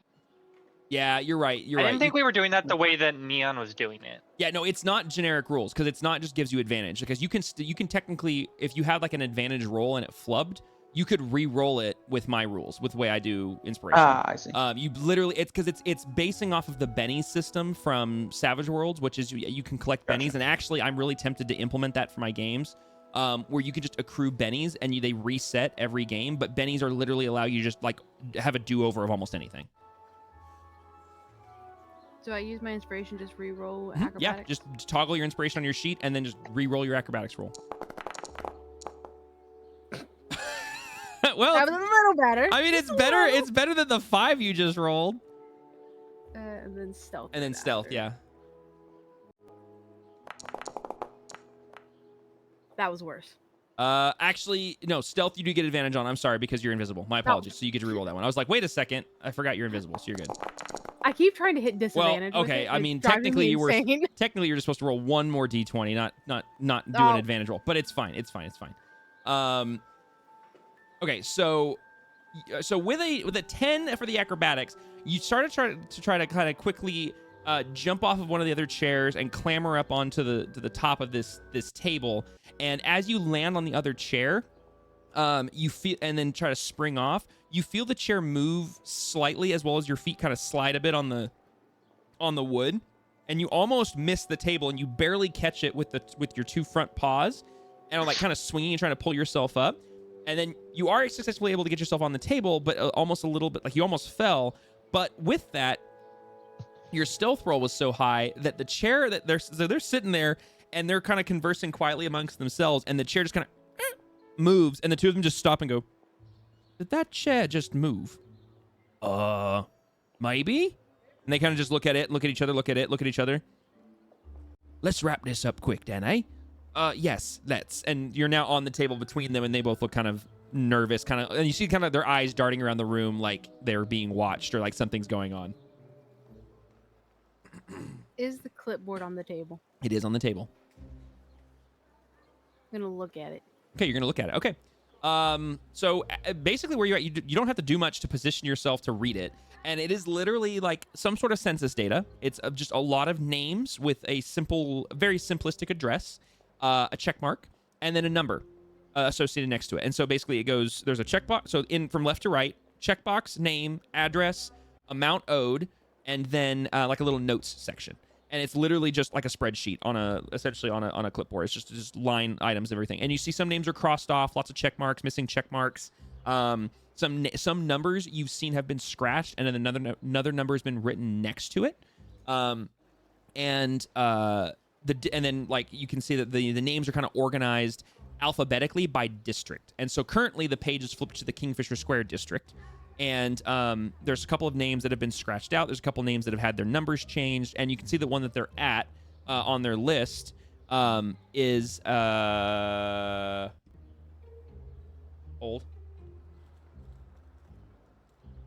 Wow, really? We're going to do this?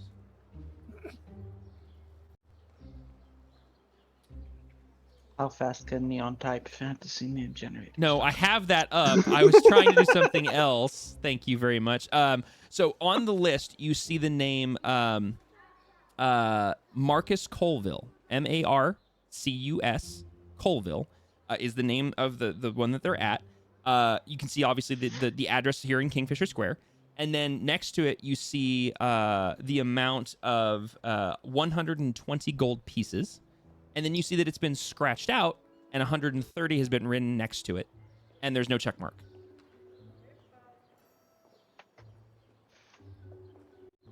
The number was scratched out with another one. It was the 120 was scratched out, and then 130 was put next to it. So the numbers that are scratched out, are they all higher than what they originally were? No, you notice that most of them are actually scratched, and a much lower number is next to it. And there's only, I'd say, like maybe 20% of the whole sheet has those sort of scratched out numbers. I would say of those 20%, just a few less than that look like they have like of the ones that are scratched out, only a couple of them have higher numbers, but most of the scratched out ones have a significantly lower number next to it. So like you see one that says 75 gold pieces, but then it's scratched out, and then you see 15 gold pieces next to it. You see another one that says 500 gold pieces is owed, and then next to that you see the number 85, much lower. Like disparaging differences between what is written, like what was originally there, and what was scratched and rewritten like by hand.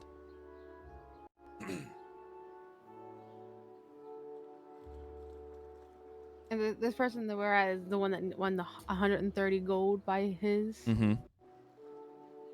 And he clearly doesn't look like he's a wealthy, no aristocrat. Nope.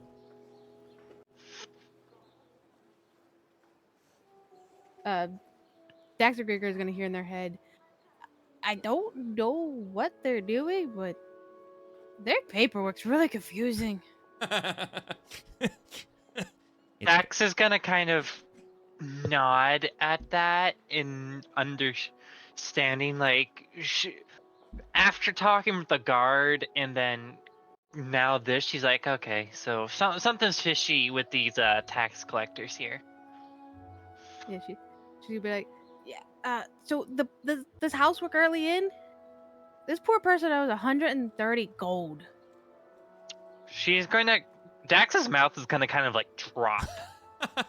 I'll say this, Tippy, as you're glancing at the document and telepathically relaying this, and you're kind of glancing over the paperwork, it's very clear that this based on some of the language on the sheet and the numbers and everything, this is like all of the tax due for like an entire year.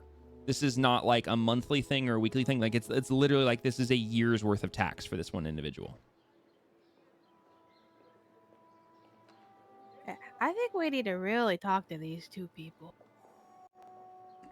Dax would nod understanding, and as she's waiting, she's kind of getting herself all together to kind of be all intimidating and be all scary when these two come out. Gregor's also trying to make himself look intimidating. Oh, I have to know. What are you two doing to make yourself look intimidating in this moment? Standing, flanking the street door, so flanking the door on the street here. That's a very good question. I was not expecting that question.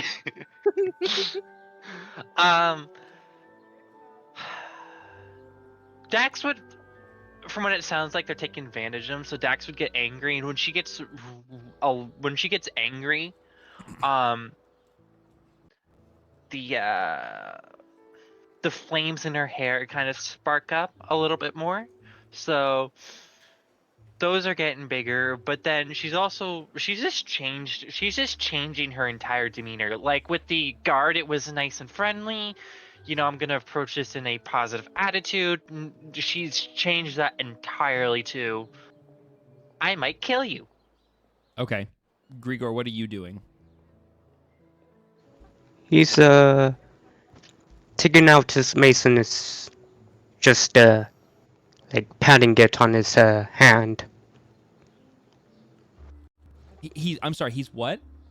He's like patting it on his hand like a nice man with a baseball bat. Oh, okay. I see what you mean. Yeah, brandishing. Okay, I gotcha. Okay, I do think we overlooked that, the discussion that we're having about the telepathy. I do believe, technically speaking, her telepathy is one way because it's not sending. It's literally her just speaking telepathically, which means that Grigor and Dax would have to be verbally speaking back to Tip in order to communicate. So any Do we?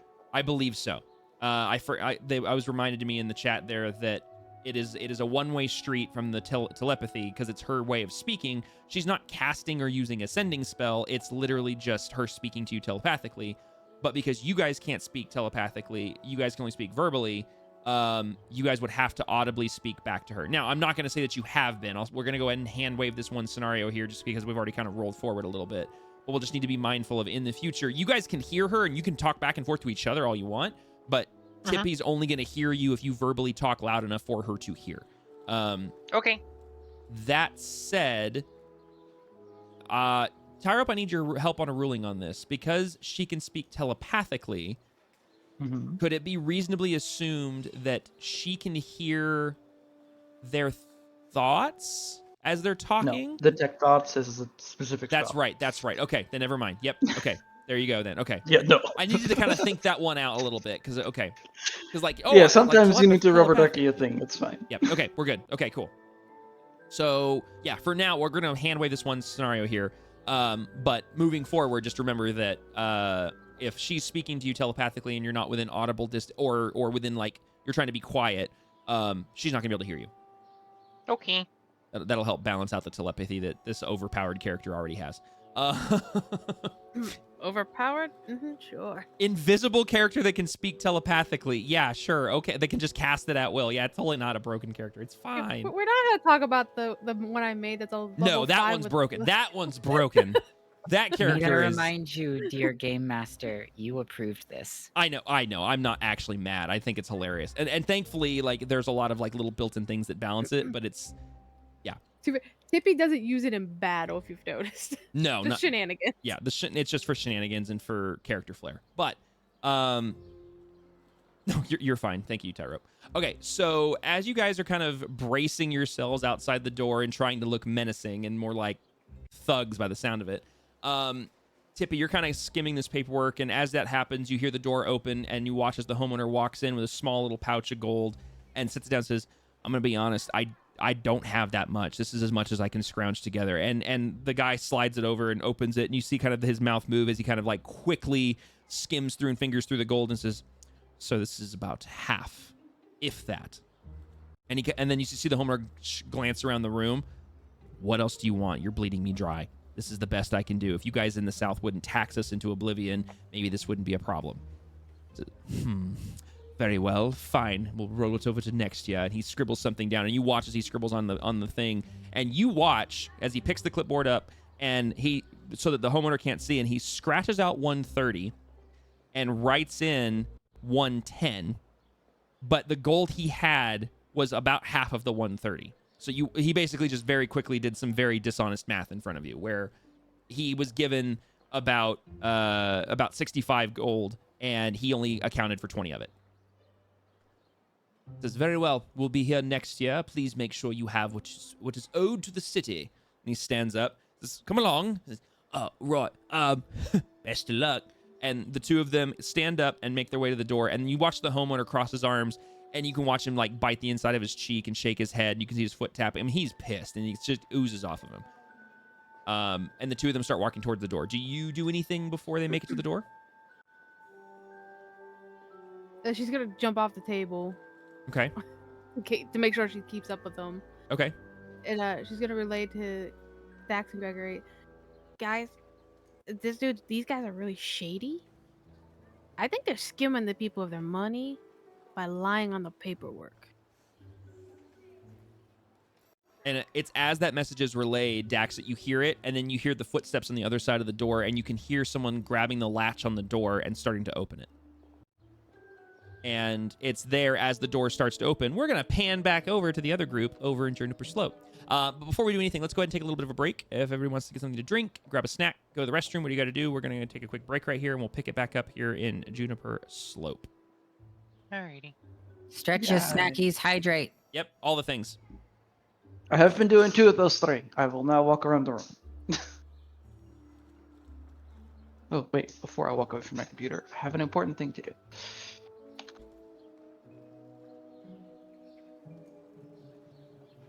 There we go. I cannot walk away from my computer. Thank you.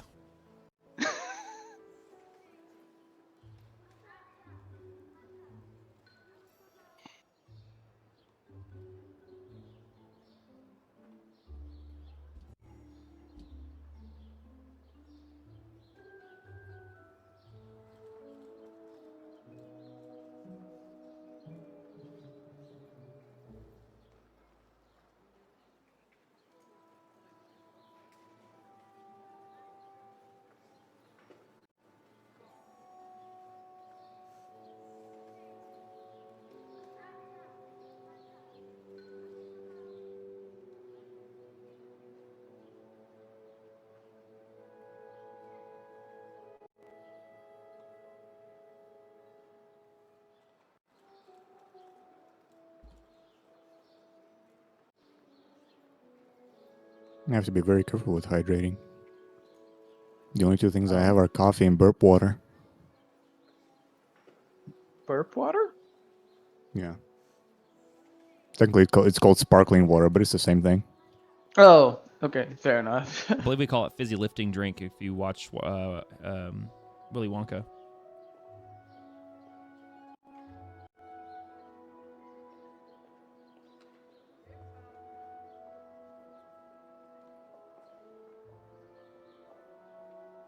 Man, I need a new chair. This one's kind of falling apart. I'm back. Not mechanically, but like the fabric that covers the foam at the front has been ripped for a while. So the foam's kind of crumbling away as I'm moving my legs.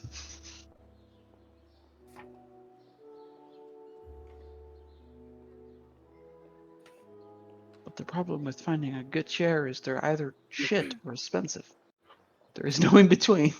That is why I haven't bought myself one, because mine is physically falling apart. Yeah, I need a new chair too.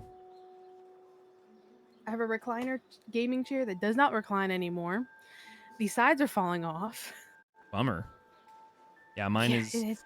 Mine's one of those like leather covered chairs, so it's like got the flakiness of all the leather that's just been worn for so long that's just starting to peel everywhere. So every time I sit in my chair or stand up, I just have black shreds all over the floor. Oof. Yeah, the Burp totally water. broken character. Level 5 with the armor class of 20. Yeah, that AC is That's nuts. broken. That AC is nuts. Well, I mean, it doesn't mean that you're strong as a tungsten ball. You could just be nimble and dodge everything. No, it's because I can wear True. plate mail. Not on this character. This is a different character. Nah. Oh, nah. okay. Nah, I Tippy. thought you meant this girl. Yeah. What is Tippy's AC? Tippy's a wizard. You got 11 AC. No, it's been done. It's been done. In my other campaign, we had a character who was a wizard, but he was a buff wizard. So everything about him was like a tank, but he's a wizard. I cast muscle. I cast muscle. I cast protein. Yeah, this other character's pretty buff for a level 5.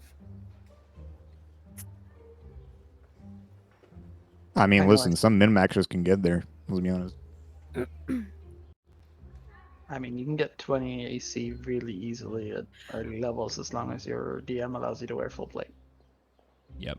Technically, the character that she's working on hasn't been 100% approved yet because I haven't actually sat down and looked at the whole thing beyond the screenshots that Fox has sent me. But considering it's not actively in a game yet, we're fine. It's just a rough draft. Can be changed if needed.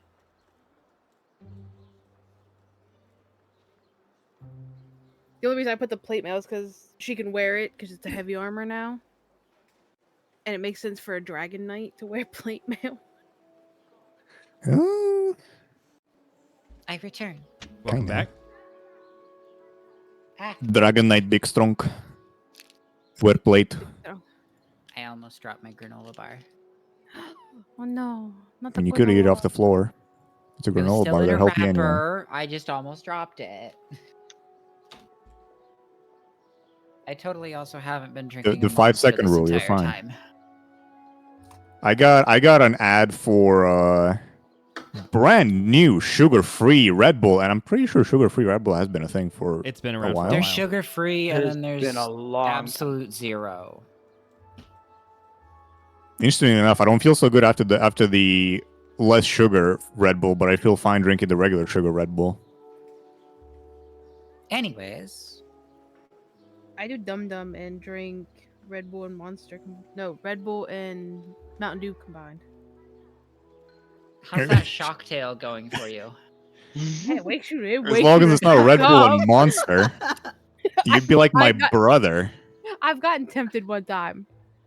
I was up for over 24 hours with a fucking 10-hour shift. I was like, I'm dying. I need to wake up. But I talked myself out of it. Just please do not brew the coffee with Red Bull. I don't like coffee enough to do that.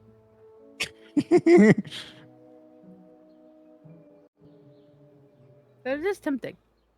Don't mix it with alcohol neither. Isn't that an actual drink? Vodka Red Bull. But anyways, it's a thing. I don't know why people do it. I don't drink very often, if at all.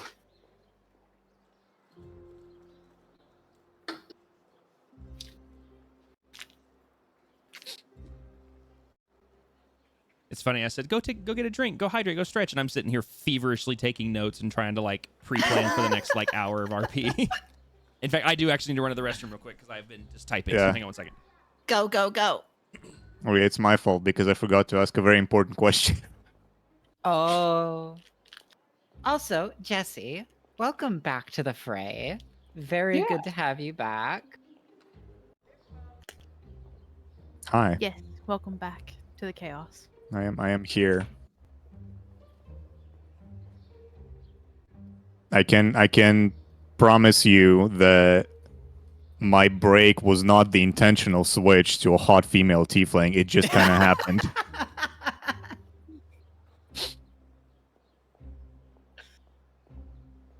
Yeah, it's fine. Alexander Merrick's still out there somewhere. I shit you, like, kind Yeah, of. How did our party end up a party of mostly infernal characters? It's not even Random chance. No, there's two things that I want to say about this. First of all, the way I make my characters is like I take like there's an inspiration or an idea, right? And then I take of what a character wants to be, and then it's just like whatever it feels like. It felt like a tiefling because for some reason, no, actually, there's a different character that's related to this one that I haven't shown anywhere yet. And I was like, well, what if those two characters were sisters? And then I was like, well, for some reason it makes sense they're tieflings. And there we go. Now there's sister tieflings. So there's the thing with Merrick, I wasn't feeling Merrick. And if I stayed around for 5 more sessions and found out the political shit was going on, Merrick would not have gone away.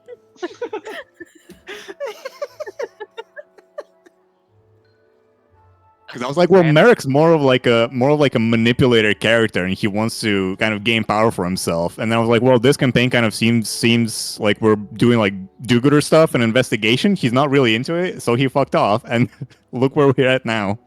It's do-gooder investigation, but it's also political intrigue and espionage. Well, it wasn't that then, yeah. Wait, what? We're just describing why Merrick is no longer here, but we've got the new one. Yeah. And just kind of like No, just it was hilariously not enough, intentional for the part of the party. reason I wasn't feeling Merrick was because this wasn't really shaping up to be the game or the party that he felt like to be a part of. Mm-hmm. Except for the fact that it's gone political of North Darun versus South Darun. Mm-hmm. And political scenarios are where Merrick's supposed to thrive because he's a manipulator Oh, that's out to gain political power for himself.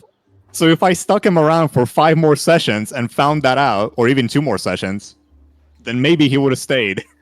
Yeah. I wish I'd known that. I could have given you like a little bit of a heads. Oh man, I feel bad. I didn't realize. Oh that, no, it's that was fine. Like it was only part of the reason. Like I felt like him in general with the party like wasn't really doing good. Okay. And I wanted to try something new. So That's like fine, it's okay. not the sole reason. Okay, good. That's good then. But yeah. At least. Okay.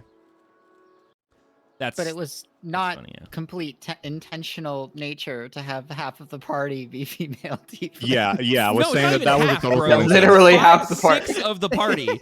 There is one guy in the group, and it's Grigor out here with it's like Charlie's Angels times 2. I was just mentioning the tiefling females. I wasn't mentioning that. Fact. Yeah. I have not even thought about it until I brought it up yesterday. Yeah, literally, when you're like, oh, I'm playing a like when Melon was like, I'm playing a tiefling, I'm like, oh, okay, well, we already have one, but that's cool, whatever. And then Jesse, I'm playing a tiefling, I'm like, okay, hold on. You and your dirty minds. Like, why are we all playing tieflings? So now I have to. I'm just a squirrel. Yeah, we have three tieflings, a drow, and a squirrel. Like one of these things just Where's doesn't this belong joke here. going? With the singular human. With the male. one human dude who's just like, I've been turned into a cow. Can I go home? Neon. I think we might need to do what we're doing, what we had planned with Dax a little sooner, just to add some variety to the party. Maybe, yeah. Yes, No, okay. don't take Dax away, because that means Scorch is going away. No. Yeah, I will. I mean, at this point, Scorch is part of Dax. Okay, so I think everybody's here. Okay, cool. So we can go ahead and pick up. So Alrighty then. So picking back up, we are over in Juniper Slope, back in the sitting room of the Arkwright Manor. Mrs. Arkwright is walking. You can hear her approaching the room, and you can hear the kind of the subtle clattering of, like china and whatnot on a metal tray that's being walked. And so you can kind of hear it almost like vibrating as she walks down the hall.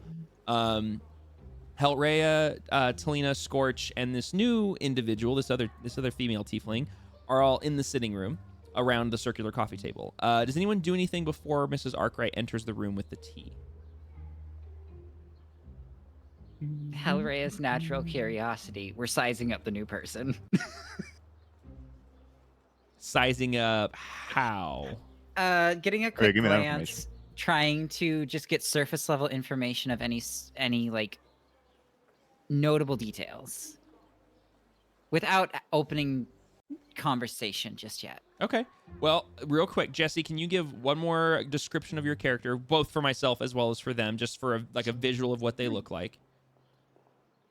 Yeah. So the regular appearance part is the fact that she's a tiefling. She has a light skin, which like tieflings are very diverse lore-wise, but I think it's considered like way lighter than normal. Unique, kind of distinctly unique horns where it goes from kind of a regular bone color to lighter at the end, and it's clearly kind of not painted or anything ritualistic. It's literally just how they are. White hair with kind of light blue highlights going through it. The more unique parts is that her eyes are kind of golden yellow, glowing, but not the usual tiefling, kind of more human-like or elf-like maybe. And then she does have kind of a very old, I guess, scar going across her face as well. Multiple scars, one big one and then smaller ones. She's wearing kind of robes that were clearly repurposed into more of a traveling set of clothes, but it's still underneath very clearly kind of temple robes. You say temple robes, is there any sort of insignia, symbol, or anything on her person that would be visible to those around her? There would be over the clothes, and it's not in the picture because Baldur's Gate 3 doesn't work that way, but there would be a what's the word? Amulet? Question mark? Kind of like a thing Like a brooch or an amulet of some kind? amulet, yeah. Okay. Basically going over the clothes with the symbol of her god, which I don't know what the symbol is. I will tell you. I'm Give good me like one, that. Yep, give me 1 second yeah. here. I will describe it if I can. Actually, let me pull.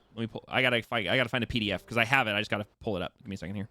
Oh my goodness. I was silly and go, which god? I have it open, but I don't want to be spoiled, so I won't. Yeah. No, you're good. I'm also going to close it now, so I don't remember which one it is by your description. Yeah, you're fine. I just gotta open this real quick and then zip through. Here we go.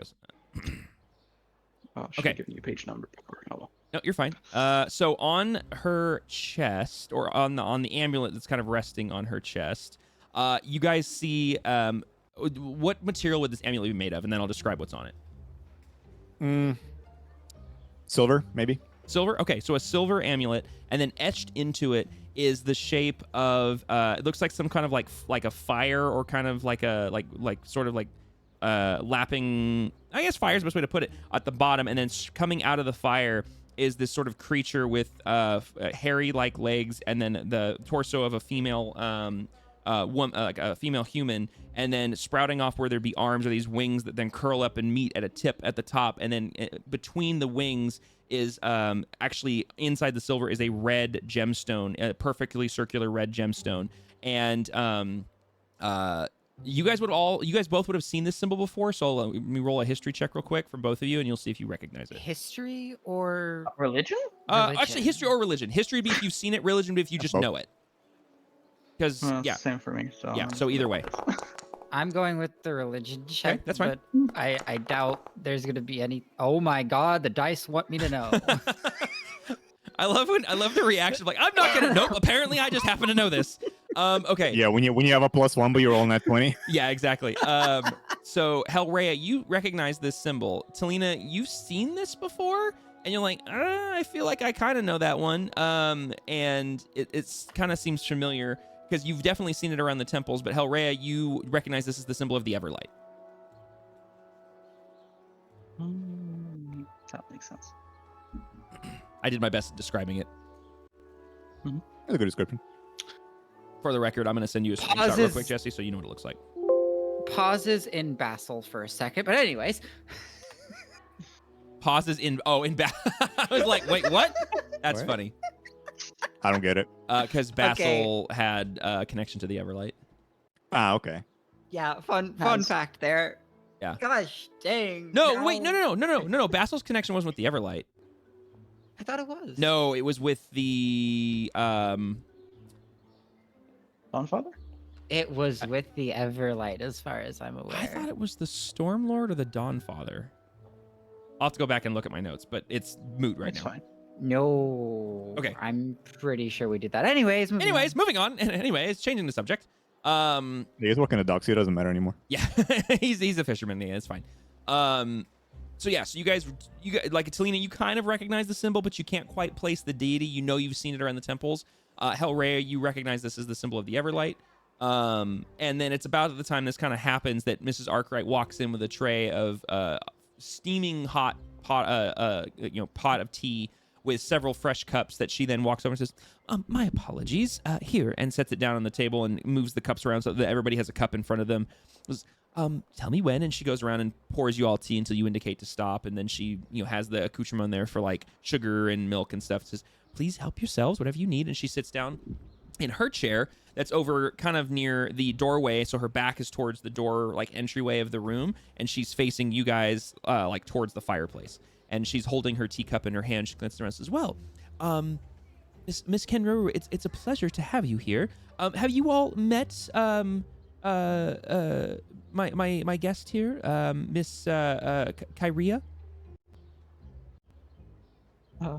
Can I have a minor rewind while she was making the tea thing? Yep, go for it. Because that part went really quick. The other two were too busy looking around. Well, I'm assuming because you guys were looking at the art and stuff. Diane's gonna very quietly mumble something to herself, and for those of them that may have been paying attention, may notice, but she's very briefly, she glows a little bit. Okay. As I'm casting Ooh. Eagle Splendor on myself, so I have advantage on charisma checks. Okay. So, Nice. given what was it, a 20-something, 22 for the perception around the place? For the room, yes, it was your. Okay. Hold on. that it was a check- 20, not a 22. It was a 20. Okay, it was one of those two. Yep. Would that check allow me to see this as we're observing? Oh, her glowing? Or do you want me to roll? Yeah. Oh no, you don't even need to roll for that. anyone? Like it's a visual oddity in the room where she suddenly kind of has this almost like kind of a subtle flash around her, and then it fades as quickly as it showed up. And Rhea acknowledges it and looks at her and gives kind of a gentle smirk, and then goes back to scritching at Scorch for a second. I guess I noticed that too, wouldn't I? yeah, 100%. Yeah, It's not subtle. She's like trying to hide it, but she's not trying to hide it, if that makes sense. Yeah, and it's a magical effect. Like even with she trying to hide it, she can only do so much to hide the physical effects of the magic. I don't react to it. Okay. And I'll say that Mrs. Arkwright doesn't see it because she's looking down to not spill the tea. So because it's a well-lit room in the daylight with the sun beaming in from a large bay window off to you, which is behind Talina and Helrea, but to Mrs. Arkwright's right, it doesn't catch her eye because it happens so quickly. Right. I wanted to cast this while she was making the tea in the other room. That's what. Yeah. I gotcha. Yeah. No, it happened like either while she was in the other room or while she was looking down. Either way, she didn't see it. Cool. But then as she finishes passing them out and everything, and she sits in her chair, that's when she like says, it's like it's a pleasure to have you here, both of you. Did you meet the guest who had beaten you here, Miss Kyria? You all met before? Not by name. No, I don't think we've met before. Nice to meet you. I don't believe You we've would- made acquaintance before this either. Oh, they can roll if they know of me as well, because what we talked about. But I sure. would introduce myself as she would look at both of them and say, Nope. You don't know I'm not- jack. In fact, you don't know so much. This person who just introduced himself, you already forgot her name. No. she kind of looks at both of them without standing up, without anything, and says, "Kyrianthes, at your service." And Selena, go ahead and roll me a history check as well, actually. Yeah, it was. I love the Ooh. dice, man. The dice are good notes. tonight. Dice are good. You don't recognize the name at all. It doesn't ring a bell. And Miss Arkwright. I thought it was popular. Yeah, right. I know. It's just sad. Just a single tear rolls down her cheek. Miss Arkwright says, Miss Kyria here had just, and I had just made acquaintance. She was her. Actually, Miss Kyria, you had just started to tell me why you were here. Something to do with, what was it again? I'm sorry. The Lawhoods. That's right. Those nefarious ruffians that have been plaguing the southern part of the city. What exactly were you inquiring about here, might I ask? And I'm sorry, Miss Kenru. We had just sat down for tea. No worries. Well, I had been in both both parts of the Darun for a couple of months. I've arrived through north, and then I went south, and I've been here for a bit. I haven't known of their activities to be happening up here, and when I've heard that, if you don't mind me saying, that you were robbed by them, I thought I might come up and help investigate. She immediately frowns subtly, and she kind of leans back into her chair a bit, and she kind of moves her little stirring spoon inside her tea around her cup, almost kind of playing with it, and purses her lips a bit and says, "Yes, that wasn't exactly common knowledge. You're not incorrect." And as she kind of like her eyes dart up over from you, Kyria, to the other two. Yeah, that's a strange bird. Dart back over to Talina and Hellrhea. Says, if you ladies would do me the favor of not repeating that information outside the room, I would greatly appreciate it. It doesn't look well optically for a sitting city council member and his wife to be robbed by such nefarious underlings. Hellrhea will give a slight little grin and do the whole like zip across her lips and then lock the key kind of motion to that. She gives you a very subtle and polite nod of recognition. Two things. It's fine if the wife says it the way she says it, just before it goes too far for everyone. Kyrie is how it's said. Does you correct her? No, the character herself doesn't correct. Okay, good to know. Thank She's you, because I thought it was just Kyria. So people, because Kyria, okay. I have the same character name in the guild in a Okay. different game, and I Kyria. keep correcting people. Everyone always says it wrong anyway. Okay, Kyria, Just Kyria, making Kyria. sure. Okay, I will do And better then, to remember that. But Kyrie or Kyria. I'm sorry, I'm Kyrie. Kyria. Kyrie or Kyria? Sorry. It's like Like this basically in chat. I sounds right to me. I don't know. that's what. No, it doesn't matter how it sounds. You're you own the character, so you get to tell us how to pronounce Yeah, it. Kyrie. Yeah. Kyria. Okay. So I had it right. Kyria. Okay, I gotcha. Okay. We're Is gonna that go a ahead and then rolled say R? if you would have introduced yourself as that, I'm gonna back up and say she's been saying it correctly because this is a very proper woman. She's not going to mispronounce your name over and over again if she knows it's wrong. All So right. I'll actually back up and say if you introduced yourself as Kyria, she would have been saying Kyria. All right. And on the other note, when she said that like it's not good a good look for them to be robbed by like low hoods basically. That's when I would also say, which is why it's also more troubling. They haven't been known for this, as far as I'm aware. Haven't been known to rob people. Known to go after. How would I put this? They don't tend to rob people of high status. They prey on the weak and the poor. She as far as I'm aware. She slowly kind of nods along as she continues to stir her tea. Typically, you are correct. It is also extremely rare that they cross over the River Tyne and, quite honest, do anything nefarious on this side of the river. Typically, because getting across the river makes it difficult for them to escape the city guard. All of it is rather odd, especially considering there was nothing else of...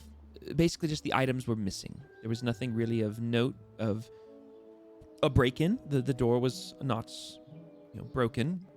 No windows were shattered. It was very strange, to be honest, to come home and find this all like this.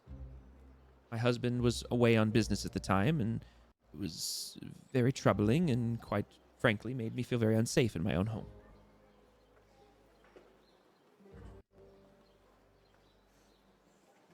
Have you had somebody?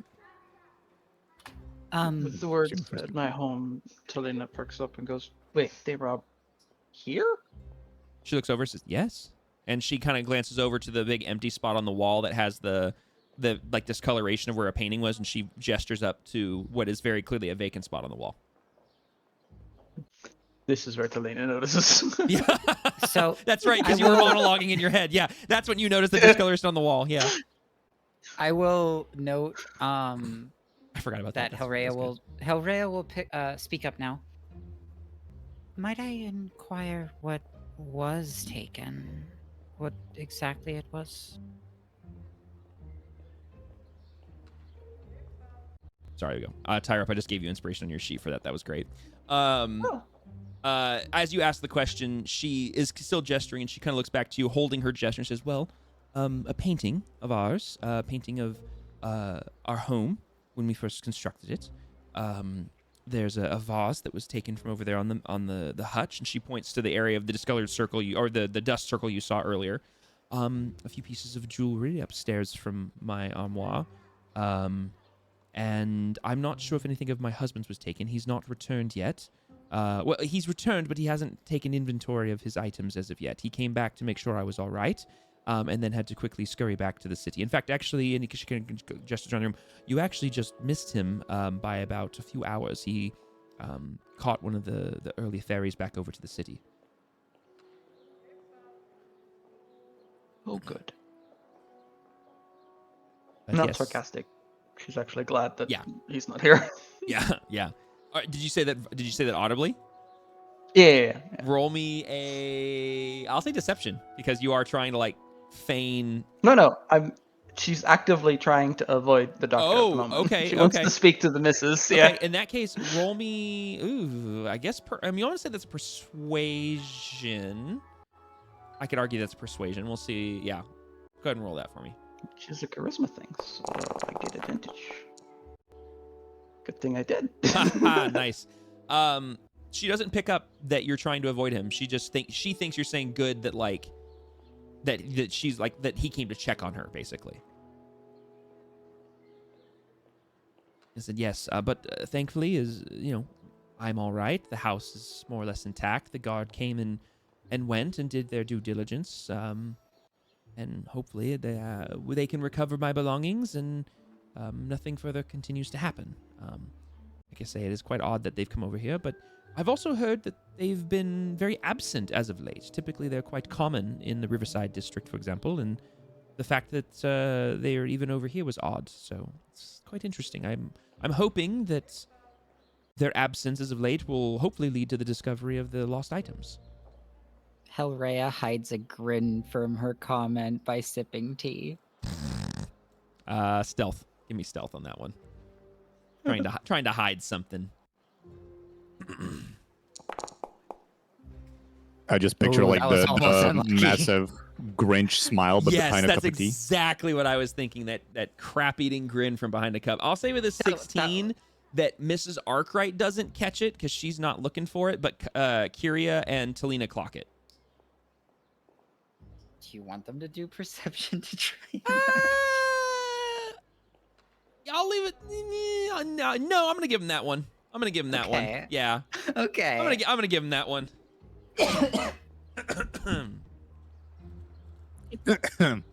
Yeah, right. Cough, cough. I'm hacky tonight.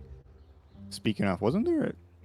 I thought there was like a sort of perception, investigation, and whatever else, but I'm not seeing that anywhere in the in these character sheets. Only on No, you have it. D&D Beyond. Perception, investigation. Where They're is all it? there on your first No, page. the passive ones. I mean, like The passive ones are the number next to your plus.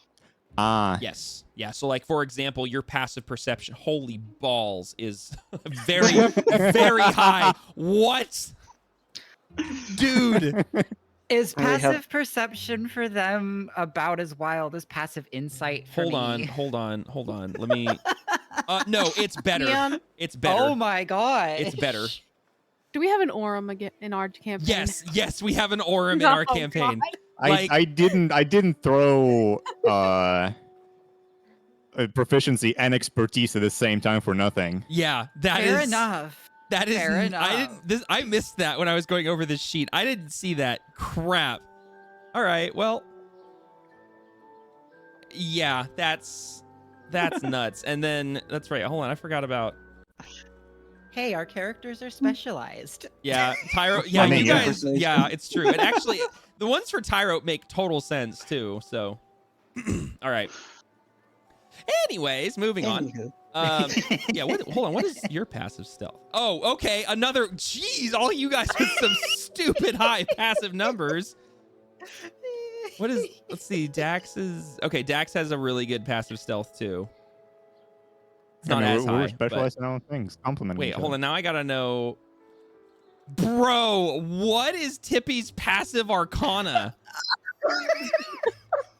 Bro, you're just a walking magic detector. What the heck?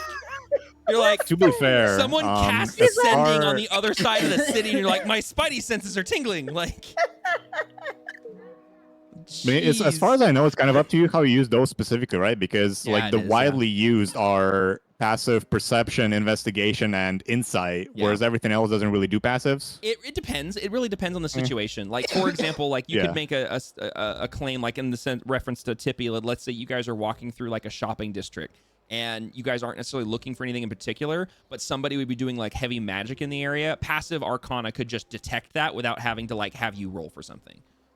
Most of it just comes down to me being aware of what your guys is like where some of your passive numbers are. But realistically, you're right. It's usually going to be passive insight, passive perception. It's typically those things, but it really depends on other Strengths and things. weaknesses. Yeah. Like the way that I like to do it is, as again, using Tippy as an example, if you guys are like running through, let's say, a dungeon, and there's a trap that you guys missed, whether through investigation, like failure, perception failure, whatever, but it's a magic-based trap, I would argue that passive arcana could just pick that up. May not give you the details, but you would necessarily know that something's there because that passive number is so high. Anyways, what you got there? Okay. Anyways, moving along here. As you guys are having this discussion and everything, I'm trying to pick up where the conversation left off. You were checking about. That's right. You said You they were robbed here. Yes, and then she points out the location.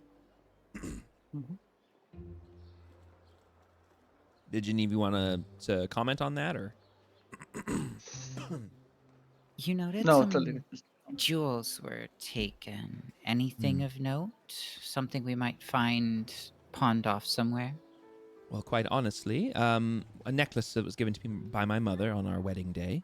It is a silver necklace with multiple jewels encrusted into some dangly bits that come around the collar, with a central stone in the middle of a blue. Oh my gosh! Words. Sapphire. Of a blue sapphire. That would be relatively unique and stand out, I would presume. And there's a few other little bits and bobs. There's some earrings and rings and such. I don't believe anything that would quite stand out per se. Varying levels of worth. I'm. She kind of chuckles. I'm not a rich woman by any imagination, but we are comfortable, of course. So the jewelry that I do have, I take great pride in. If I manage to find it out and about, I will try to bring it back for you. She smiles. That would be quite appreciated. Thank you, miss. I appreciate that. But that reminds me, I'm a terrible hostess. I'm sorry. Miss Kyria, you were here to inquire about this matter. What, Miss Kenruru and your friend here, what were you here investigating? Well, I've recently gotten a new. I don't want to call it an act. I got a new set that is as of this moment, still not heard to the public. And I was wondering if there was maybe a special date coming up for the doctor or something relating to council that might be a fitting event to perform for either the doctor himself or the two of you or the council. Well, let me think. Go ahead and roll me a. Okay. It's your call, persuasion or deception, because obviously you're kind of right in the middle there. Because obviously you're not lying, but Yeah, I'm the point behind not it is lying. false I'm just pretenses, so- hiding a secondary part of the event. Exactly. Yeah. I'll take the charisma based. What? Why do I roll an 8 and a 9 Wow. consistently now? Wow. Okay. So with an 18, you can see she believes you. She's kind of thinking and well, let me think. Unfortunately, his birthday was several months ago. Our anniversary is not for many more months.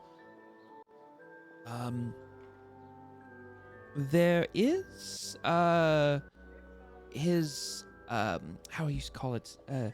The anniversary of him being elected to the representative's position.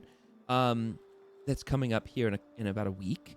I suppose would be the most important date. We weren't planning any formal celebration or anything. I believe the town may do something, but I don't believe much more than that. However, that doesn't mean we couldn't. Sounds like a perfect opportunity. Were you wishing? I mean, we could host something here. Is there a reason that you have chosen to want to include your new set with something pertaining to my husband and his position? And you can see that she starts to kind of become a little concerned with your question. Her facial expression changes a bit, and she seems a little bit confused as to why her husband is involved in this. Is there something you're not telling me, Miss Kenroru? Your staff has invited me to play for your husband in the past, and I have time now, so I figured why not make a thing out of it. Would you like to hear a small segment? Oh, do you have your instrument with you? Yes, of course, I would love that. It's on my back. and then she sees that's what it is, and suddenly that kind of like recognition on her face kind of hits. And goes, oh yeah, yes, please. Would the rest of you mind if she serenades us? Not at all. Okay. Scorch I assume just Shadow just is Scorch doing anything specific, or is he just chilling? No, he's just chilling. Okay. And then Mrs. Arkwright looks over to Kyria. I don't remember. Did I roll that I know who Ty's character is, or like that? I've heard, right? I've heard, but I've never seen. Yes, you've heard about a bard named with the last name of Kenroru. You've never heard her directly. You just heard that she's just apparently is a very good musician. Yeah. She says, "Please, I'd like to hear." I clear my throat and kind of shoot a look in Rhea's direction. And I go, well, here goes nothing. As I throw an inspiration at her. Nice move. Okay. Nice move. With that, clearly... Okay. Mm-hmm. Did you mention in the past that so you didn't? I always felt something off about her music? I thought you said something like that. You rolled low, so you remember Okay. her music, and you remember anytime she played, you were absolutely enthralled by her music. She was just so good and talented that you just wanted to keep listening to. It was always so pleasant to work a shift when she was performing at the Lucky Tankard. Okay, a few so times that's how I feel about it. Correct. Yes. Yep. I don't feel or know of anything else. Mm-mm. The fact that she inspired me starts to make me question things, though. Yeah, it's a very confusing situation, but you suddenly feel very inspired. So, with that and the like starting strum, I'm like, do I listen or do I try to block it out? Well, I would say based on depending on how quickly Talina starts playing her lyre, you may not have an opportunity to like do something about it. Yeah, but that's basically the opening strum Yeah. to the actual. Okay. Yep. song Okay. she's So about then to in that play. case, if you want to go ahead and Then use your lyre charge, Yeah. yeah. Oh, I have to place the thing? I don't want to. Can I just escape out No, of you that? can leave the I yeah, can you can leave that right alone. click out of it. Yep.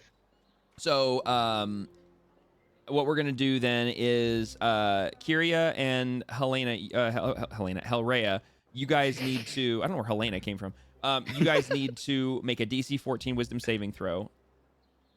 Okay, there's the inspiration. Wisdom saving throw, you said? Yes. Yes. And the bardic inspiration is applied automatically, correct? I believe so. It should. You may choose to use it within the next 10 minutes. If you do, you can add a d6. You can choose this after you know the result. Hey, dear DM. Yeah. rules was written inspiration you can use to give another creature disadvantage. Does your Oh, inspiration work the same way? I'll allow it. I'll allow I'll it. use it then. All right. So in that case, what we're gonna have to do then is we're gonna do another roll. I'm gonna go ahead and use the inspiration. I've been charmed. God damn Sorry. I'm charmed immediately. Okay. Enthralled. Why? The exact opposite of what I needed to happen. I know, I know. It's You okay. should be Gives me able time to to work on my drop dice. that though. Oh, To be Doggo. honest. Doggo is a creature. Yes, I got it. I'm working on it. It's a saving throw, right? Yes. Watch Scorch be the only one to succeed. Scorch is chill. He's fine. He's just sitting there. He's happy as a clam. But so you start strumming your lyre, and Mrs. Arkwright, she is still loving every second of it. You see her close her eyes and drift her head back and forth as she just listens to you strumming your lyre. If you sing it all, she's just enjoying it. She just kind of sits there swaying back and forth. And you almost think that she's affected by this, but then you realize, because you can sense the magic, that she's not, but she looks as if she is. Whereas then you glance at the other two in the room, and they visibly look like you're like, well, it worked on them, but it didn't work on her. Like, oh, well, I caught the wrong fish kind of deal. Like, this was not what I meant to do. Wait, since Talina's level... Out the boat. Oh, that's right. You're level 5, so your bardic inspiration is higher. It's a D6. Yeah. I thought it was a D8. It is a D8. Yeah. Yeah. My bad. Yeah. 5th level is a is it? D8. Yeah. Did It you is want a me D8. to Yeah. redo? My bad. Or just well, go I mean, with you can it? add 2. You just can basically add 2 more. Well, Okay, actually, oh, it's a still wouldn't D6. affect- It's a D6. Even so, even rolling an 8 wouldn't have helped. I was gonna say, yeah, it actually wouldn't have made a difference because you would have had to made a DC 14. So yeah, womp womp. Okay. So yeah, so you two are now charmed by Talina so long as she plays her lyre. Once the lyre stops, this isn't like normal charm where it wears later. It only lasts as long as the music is going. I'm gonna like only play like a verse and maybe a chorus. The Okay. moment I notice that, like during the verse, I might still think that she's affected, and then during the Mhm. chorus, I'm like, no, she's just enjoying this. So She's I'll like, cut it no, off I'm just a really good musician. It's fine.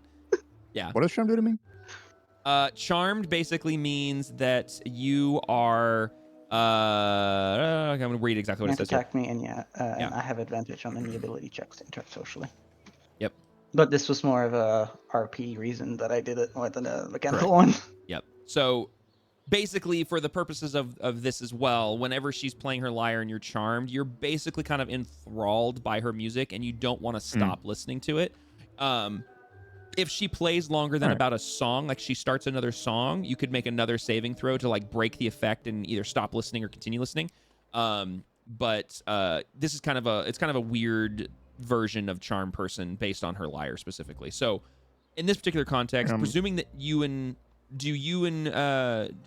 Kyria and Hellraya do anything during the course of this strumming, or do you guys just essentially enjoy every second of it? With how low Hellraya's roll was, she is sitting there and remembering back to waitressing the Lucky Tankard while this is playing and just enjoying the music. Not really questioning it yet. Yeah.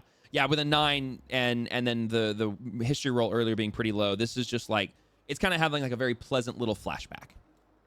And then Kyria, you're hearing this and you're going, oh my gosh, this is why I know this last name, is because everyone always raves about this amazing music, and now I'm actually getting to hear it, and oh my gosh, I can't believe I'm finally getting to hear Miss Kenruru. I can't like almost like fangirling over an artist that you suddenly get to hear live in person. I just realized I never actually clicked the saving throw in chat. Oops. I just don't remember how it works. Like afterwards, will I realize that I was charmed or not necessarily? With the lyre, kind of. Normally, if it's a charm person spell, absolutely. You know it. I believe it. You know when it fades. But with the lyre, it's a little bit different. And so what will happen is as soon as is Talina done playing at this point? Yeah, it's only been like a verse and a chorus. Okay, yeah. So once the song is over, you guys can remove the charm effect from both of your character sheets. Once the song is over, both of you roll me a wisdom check. Not a wisdom saving throw, a wisdom check. Straight wisdom.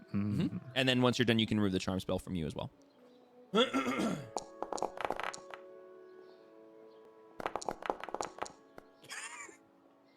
Damn.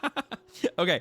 Hellraya, as soon as the effect fades, you kind of come back to and you're like, oh, that's why I remember this bard. Because like every time she'd finish playing, it felt like this sort of haze was lifted off of you every time. Like you had been in some sort of a pleasant cotton candy filled fog, essentially. Like, So I have a question though. okay. Mm-hmm.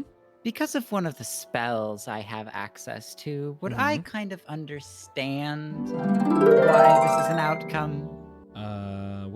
Hold on. Oh, because yeah. Yeah, I'd say that you go, oh, okay, I know what this is. Like I'm like, I kind of like all of a sudden the light bulb comes on kind of deal. I'd say that's fine. Okay, so that helped in the future. Yep. For other things, because I have a fun little workaround I want to try. Nice. Anyways. Okay. And then Kyria, once it fades for you, which again you can remove it from your sheet, with the nat 1 with a +4. Thankfully, it's not a 1. You feel this strange sensation as it leaves you as the song ends, but it feels almost kind of like coming down from a state of euphoria where it's like, oh, this is so amazing, and it ends, and you're like, oh man, I didn't want that to end. That was very special. That was just very like cozy and warm, and I felt like there was something magical about the music. Like you definitely feel like there was magic in her music, but you can't immediately ID it as what it exactly is. It just felt very good. It was really amazing to listen to it essentially.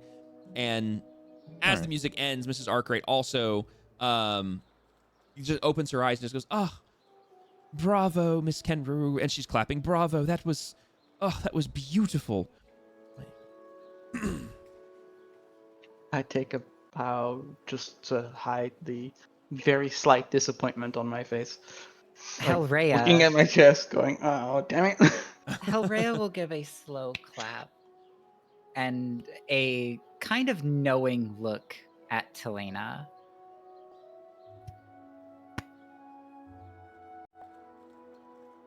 And that's it from. Oh, that's it. Okay, I was like waiting for that. That's it from Reyes. Basically, gotcha. just a. I know. Clap, clap, clap.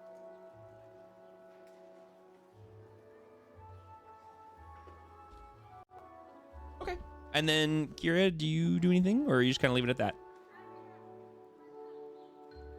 Considering how the room is clapping, I could also give a slow clap, but without the knowing Okay. look, just kind of Yeah. negative, leading, kind of pleasant facial expression. Kind of, I enjoyed that. Yeah. Okay. And Mrs. Arkwright, actually, you guys watch as she just kind of wipes a single little tear from the corner of her eye. She goes, "Well, Miss Kenru, I'm beyond impressed. I've heard of your talents. I've never been graced with your music, but thank you for blessing my home with such wonderful sound and music. I would be honored to arrange something for my husband with you as the star, the focal point. Would here work?" And she kind of glances around. It's like, our home would be perfect entertainment space, and it's private and away from everything. Would that work?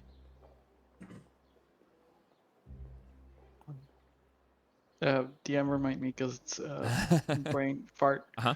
We're celebrating his work anniversary, right? That was the next upcoming event she could think of that would be applicable. It's basically Right, the but anniversary of next him week. being elected to the representative seat. She didn't indicate how many years. She just indicated that it was coming up. Yeah, it's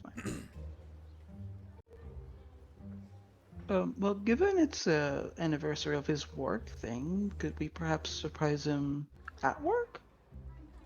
Oh, you Not mean that your place is not a fine stage. Don't get me wrong. of course. It just seemed thematically appropriate. Yeah, that makes sense. I'd have to inquire with some of the people I know within the city council quadrant, as they are rather strict on who gets access and hosting events and such. But I don't believe that would be too much of an inconvenience for them. I think we could probably arrange that. If you're a very busy lady, I don't mind delivering any kind of letters to the city council district, I kind of need to go down on the other Oh. side of the river anyway. And you see her kind of have a And I thoughtful just look. take out some of my writing equipment. Oh, you're like, here, draft it now. Okay, if you're gonna be the kind of that like here like expectant, I want to say, go ahead and roll me a persuasion check on that one. It's not been an hour, right? No. An hour. That's better. Damn. Okay. Like, you take out the paper and quill like immediately, and she goes, "Oh, yes, that would be fantastic. Give me a moment. I'll draft a missive for you to bring to the city council, and let them know that I'll explain everything in the letter, and you can, hand it off to one of the aides there, and we'll go from there. As I said, his anniversary's not coming up for what day is it?" And she does like I think it's gonna be about a week and a day, if I remember correctly. It's the end of next week. And I will take care of what needs to be taken care of here. Oh, this is exciting. I wasn't expecting this. She starts to get like, you can actually see her physically get a little excited, and she like a little bit smile comes over her face. Yes. No need to borrow your writing implements. I'm going to go to my stationery desk upstairs in my area. Please make yourselves at home. Enjoy the tea. If you wish for more, there's more in the kitchen. There is a latrine over there if you need to use the facilities. Please just make yourself at home. I will be back momentarily. And she gets up, and you watch as she leaves the room and goes upstairs and disappears up the stairs into the upper level. And she's left you essentially completely alone in the lower part of the house. There's no one else in the house except you three plus the dog. What do you wish to do? May do a little like in the air fist pulling down thing when she's left. Okay. While you guys think about what... will sip and like look at what Talena just did and settle. Nice. While you guys are thinking about what you'd like to do, we're going to jump back over to the other three because it's been a minute since we met with them. So, back over in the Kingfisher Square district, Tippy, Dax, and Grigor. Grigor and Dax, you guys are at the outside of the door. The door latch has just been grabbed, and the door is starting to open. You can hear as it's opening. You see it opening. Tippy, you are hot on their heels as the door is opening, and they're starting to walk out. What are you guys doing?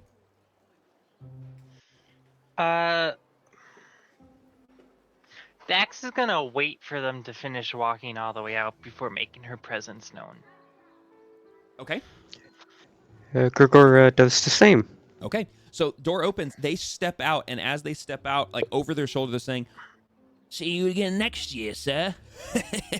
And as the door closes behind them, they glance up, and it's at that point that everybody kind of makes eye contact with one another. Well, would they have seen Dax? Because Dax is off to their side, and the Grigor's the one in front of them. I thought Grigor was on the other side of the door. Did I misunderstand that? I thought you guys were still flanking the door. Or did I misunderstand it? Yeah. That's how I understood it. Yeah, too, that's Grigor. Did you move at all, or are you still flanking the door with Dax on the other side? I'm still flanking the door. Okay, Oh, so yeah. okay. So they didn't see anyone in front of them. It wasn't basically until they kind of understood their surroundings after the door was closed that they went like, wait a minute, there's two people that are flanking the door kind of like right here next to us. Is the guy with the clipboard in front? Yes, by like a step and a half. Okay. Dax is going to immediately, before he can say anything, grab him by the collar and then just basically do a 180 with him and basically slam him against the wall. Okay. Let's go ahead and have you roll. I don't want to call it a grapple. Technically it is. Let's just have you roll me an athletics. Athletics check. We'll do it that way.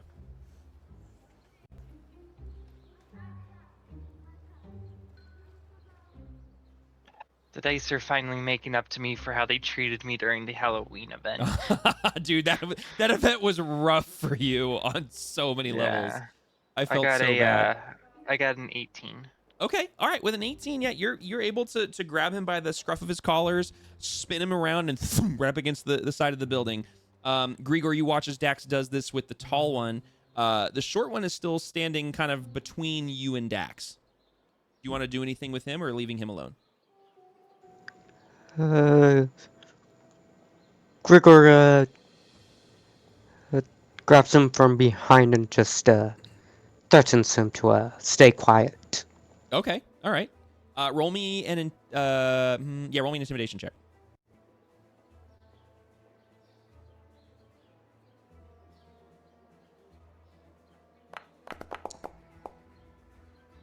Okay.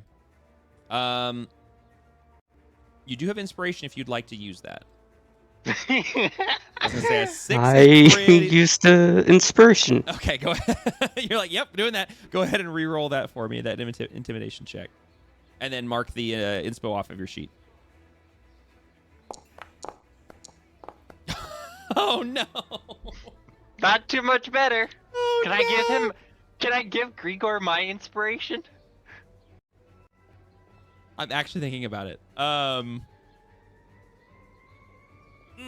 Like he's inspired by what I just did. Yeah. You know what? Sure. Why not? You can give him your inspiration. All right, Grigor, take my So inspiration. you can roll it one more time, but your inspo's now gone, Dax. Yeah, I know. Okay, there we go. There we go. Dirty 20. We finally got there. Yeah, I thought that was about to be the same thing. Yep. Okay. So Grigor, you watch as Dax grabs this guy, shoves him up against the wall, and then you immediately grab this other guy and yank him towards you, and then in his ear, like, just don't say a word. And he goes, he doesn't even make words. He just kind of grunts. I half expected it to be an 8-2, to be honest with you. And so he seems genuinely scared. Tip, you watch as soon as these two guys exit the door and the door shuts, they're both yanked to two different sides. One by Dax, one by Grigor. I just pictured Tip having a smile on their face. I don't know. What is Tip doing invisibly standing in the open street?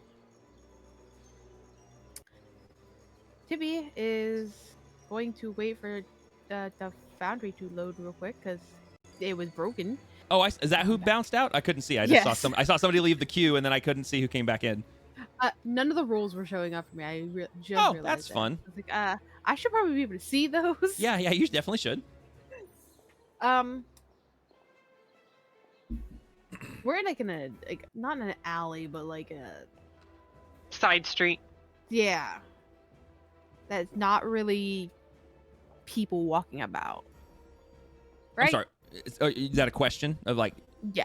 Yeah. No. Was It's a street, but there's not a lot of foot traffic going on in this particular area where you're at. Yet. The one with the clipboard did most of the talking that Tippy noticed, right? Yeah, the other one seemed to be more of like an aide or some kind of assistant and was more supportive but not direct. And the tall one was the one with the kind of more affluent voice was the one who was doing the talking and carrying the clipboard. On that note, Tippy, still currently at the moment invisible, Mhm. going to scurry up the one that Dax is holding. Okay, the tall one. Gotcha. To his shoulder. Uh-huh. And then reappear. Oh, okay. All right. I won't make you roll for that because you're just kind of scurrying up the side of him. You get up onto his shoulder and you fade back into existence on his shoulder. And it's at that time, he's like, what is going on? Oh my gosh, what is that? Hey, what is happening? Hey. And Dax is like, as she's saying that, she's kind of cocking her head to the side. We're not gonna have any of that. We're not gonna have any of that. All right. All right. She looks over to Tippy. Grab the coin purse that they just took from the man in there. Hmm. Hey, hold on, gotta find it. Where did I see him put it? You start like scurrying around his body trying to search him? Yes. She literally treated this dude like a fucking tree. I love it. Okay, go ahead and circling the body. Yeah, just roll me a dexterity check because there's kind of a mixture of acrobatics and athletics going on here with you trying to scurry around his body. I'll say with advantage because you are a squirrel. Hey, motherfucking squirrel. That advantage was definitely helpful. Yeah, you very quickly just like scurry across his body and you watch as he's like, ooh, oh, that's ticklish. Oh, stop. What are you doing? Like he's constantly like reacting to you moving across his body. And you quickly find a large coin purse that is attached to his belt. under his like floor-length cloak, like he's kind of wearing like a long robe coat-like thing over his like tunic and pants and stuff, and under that, like, you find this large coin purse that's attached. I mean, it's pretty sizable. It's probably the same size as your bag of holding. Or tiny. yeah, it's maybe a little bit tinier than your bag of holding, because your bag of holding is like a backpack, like it's like size-wise for you, anyways. Tippy's going to try to untie it from his belt. Okay. Roll me a. Dexterity? Yeah. Maybe sleight of hand. Well, a lot of people like to use sleight of hand for that. I feel like that's not really what sleight of hand is. Sleight of hand is usually like trying. Sleight of hand is trying to steal something without someone knowing. Yeah, it's like a bridge between dex and stealth. Whereas this is literally like you don't care if he notices because you're already scurrying across his body and he's being threatened by a flaming-haired tiefling. So I would argue that all you need to do is just do dex. A 6 foot something flaming haired tiefling. Yeah. So I would go. Let's just go ahead and do a dexterity to see if you can deftly untie this thing. While you're doing that, Grigor, your guy is just kind of shaking, literally like vibrating it out of fear, and he's like sweating bullets. What are you gonna do anything with your guy? As long as you stay quiet, we're only going to break one of your legs. Wait, what? Even if I stay quiet, I'm still gonna have broken legs. And you see his tears start to well up in his eyes. Please don't. I don't want a broken leg.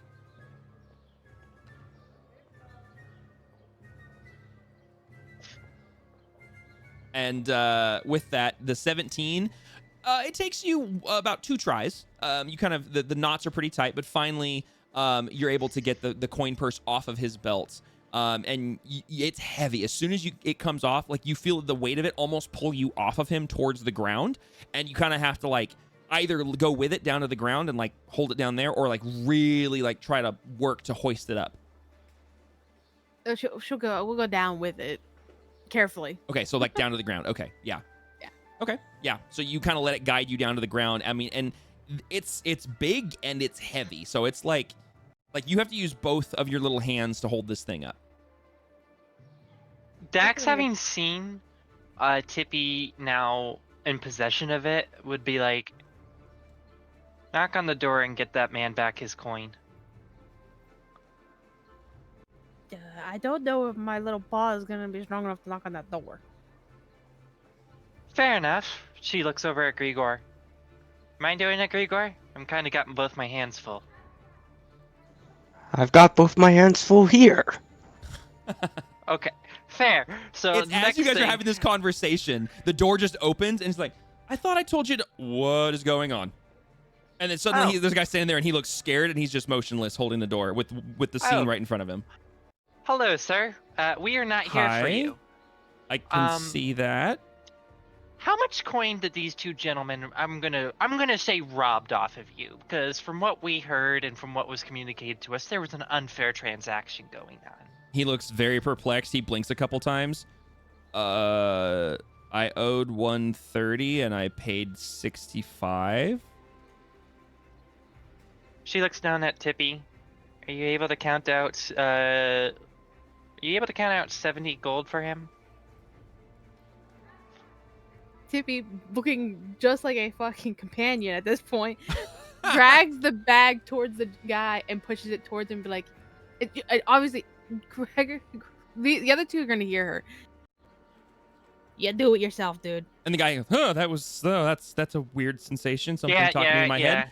Okay, I'm gonna ignore the squirrel talking to me in my head and pushing a bag of gold towards me for the weirdness that it is, and I'm going to carefully take my money.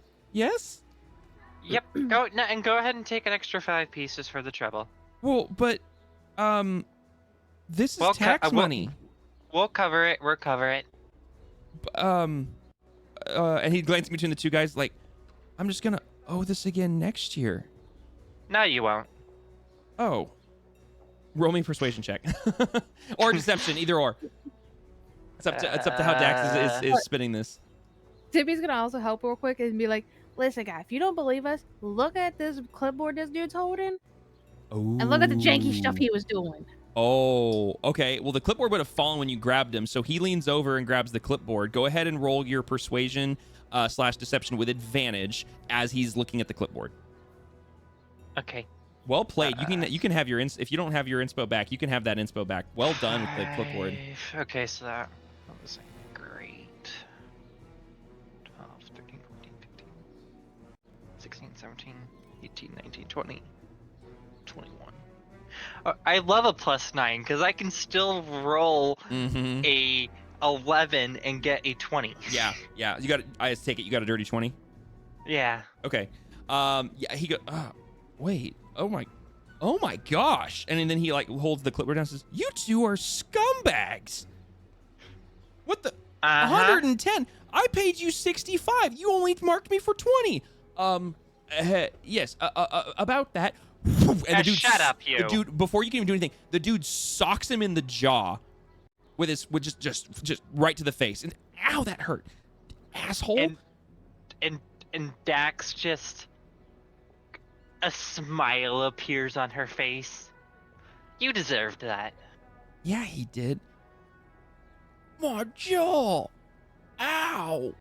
And then the guy leans down. The guy leans down and counts out he counts out only 65. He doesn't count out the 7. You watch as he counts out 65, takes it, puts the handful in his pocket, sits back up, and then hands the clipboard back and says, to Tippy, thank you very much. I'm gonna have to tell everybody about this, unless you're going to. I don't know what you guys are doing. This is weird, but here you go. Here's the clipboard back.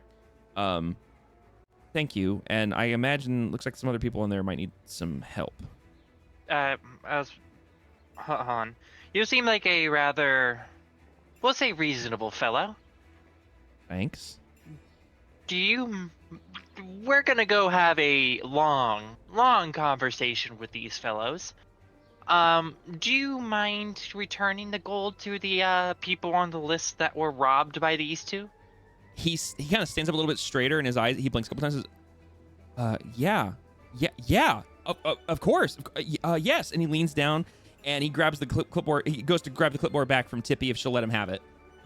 Oh, Tippy didn't even touch it. Okay, and takes it back and then struggles to pick up the bag, but like, ooh, that's heavy. And then he gets like readjusts his strength and picks it up. As he does, and he stood back straight up, she looks at him, and she's like, "You better be returning that gold to the people, because if I find out, I'm coming for you next." He goes, "Don't even worry about it. I live here. These are my friends and neighbors and such. I got this. Don't worry about it." She nods, and he doesn't go back inside. Sorry, I'm sorry. She nods. Go ahead. No, you're good. She nods and she turns her attention back to the guy in front of her with a smile, like a smile, like this is gonna be fun, on her face. So, what exactly are you two doing? And so as you do that, the guy, the homeowner who you guys know as Marcus, didn't even like skip a beat. He immediately reaches in and grabs a small, like, simple coat off of a hanger, dons it, closes the door behind him, and he's already down the street looking at the clipboard and like darting to the next house. And then you are asking these guys, say your question again, I'm sorry? So, what exactly are we doing?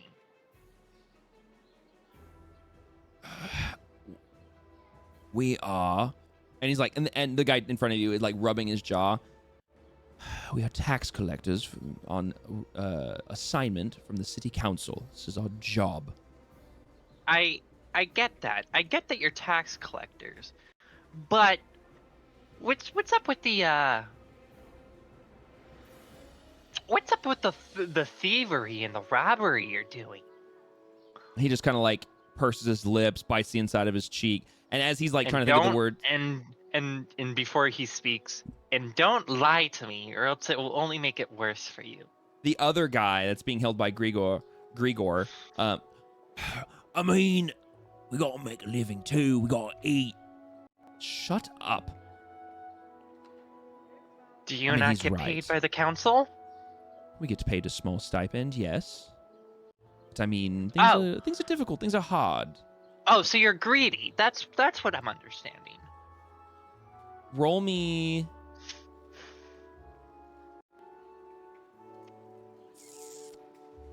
You know what? I don't normally do this, but I want you guys both to roll me, all three to roll me insight checks.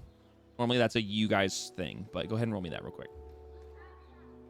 You said insight? Yep, all three of you guys, since you're all listening. I got a 13. Okay. Grigor, you and Tippy both are not really, like, you're just kind of annoyed by these guys being greedy and just being kind of jerks. Dax, something doesn't feel 100% honest about their answer, but you're not 100% sure on that. Of course we're a little greedy, but I mean, it's part of the job. Honestly, everyone needs to pay what they was owed to the city, and if we take a little off the top, so be it. To that response, Dax headbutts him. Okay. Roll me. Yeah. Horns and all. Jeez. Okay. But she knows her own strength, so she makes sure to do it in a way where it hurts him, but it won't like kill him or split his head open. Yeah. All right. So roll me an attack roll for unarmed combat. So melee attack. Crap. What is that again? That is going to be. Hold on, I gotta remember because it's been forever since I've done attacks. Oh my goodness, where is it? Why is there not? What are we looking for? I'm trying to remember unarmed strike. Oh, there it is, unarmed strike. Okay, so you're gonna roll a d20 plus 3 to see if you can hit the guy. Strength, yeah. 19? No, oh yeah, 1900% hits this guy. Okay, and then it's going to be just your. I think it's for attack. It's literally just your strength modifier plus I think 1 or something. Wait, are you damage proficient in unarmed? I don't think that she is. No, I'm not. No, so Then it's 1. It's just 1. So yeah, so you do 1 point of bludgeoning damage to this guy's face, and you hear his nose crack under the pressure of your head hitting him. And blood starts to stream down out of his nostrils over his face, and he yelps in pain. Ow! What was that for? What did I say about lying to me? I know there was more to that answer, and you're not telling me. Ow. Do you want to? And you can tell Dax is getting. She is getting pissed because she doesn't like liars. So you can tell she's getting pissed, and so why don't you go ahead and explain the rest of that answer before I do something worse? I mean, all right. So roll me an intimidation check for that then. 16. Hold on a second. I'm multitasking here. All right. Let's see if this works. Fox, did you get something to pop up on your screen? Yeah. Cool. Let's get that shit at me. Yeah, it's a roll request. I got to remember to use that more. You got a 16. Okay. He looks very concerned, and is looking like he's starting to like that look in their eyes where they kind of have like a determined look, and it starts to fade and become a little more like passive and submissive. That's kind of like the face you see kind of happening in front of you. He's going from kind of like trying to stand his ground to more of like, she just broke my nose with her forehead. Okay, this is gonna go south. As this is happening, Tippy, you don't see it right away, and then because you're kind of glancing around the area, and as you're like pan from one side to the other, suddenly there is a passerby, like a bystander that's walking and is almost on top of you guys. Like you don't know how you didn't see it a minute ago and see them from a distance, but they're now like a couple, like maybe 5 feet, 10 feet away, like on top of you. And everything all right here? And as you turn, there's just a guy. Like he's not a guard. He's nothing special. He's just a dude. He's got a little knapsack slung over his shoulder, raised eyebrow, glancing at this scene in front of him of, well, a tiefling holding a dude by the scruff of his collar with the dude having a bloody nose. The other guy shaking and at this point looks to have a liquid stain in the crotch of his pants, with Grigor holding him, and a 3-foot tall squirrel standing in the middle staring up at him. And he's just like very confused. Dax looks back at him. Does this guy, from what he's wearing, does he seem like a more on the side of comfortable and and has money, or does he seem to have been wearing clothing more similar to what Marcus was wearing? Oh, very similar to Marcus. Like, this dude looks like just a townsfolk. I mean, he's wearing very simple, like a very simple tunic, like kind of a flowy linen tunic with some flowy pants. He's wearing some simple like boots, and has like a little brown vest on over his tunic that's not cinched up. It's just kind of draped over his shoulders. And then he's got like a simple brown knapsack, and he's got one sleeve rolled up. He just kind of some scruffy facial hair. Just kind of looks like your standard kind of townsfolk guy that's just walking to run an errand somewhere, and is just stopped dead in his tracks by whatever he's seeing in front of him. Dax looks at him. Yeah, everything's fine. We're just dealing with some thieves that tried to rip off a friend of ours. Okay. You roll me either persuasion or deception, and I'll leave it up to you because there is some truth in that, but there's also some deception in that. Real quick, Mm-hmm.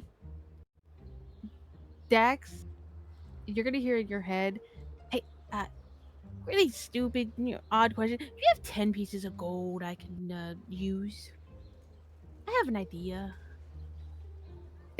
Tippy has a piece of paper, by the way, in her paw. She's using a very clever spell that I just remembered I had. Okay. You have gold on you too, by the way, Tip. I don't have enough. Oh, really? Oh, no, you don't. You're broke. I forgot.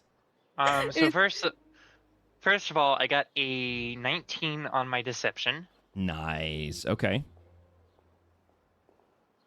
Okay. So that takes care of the deception.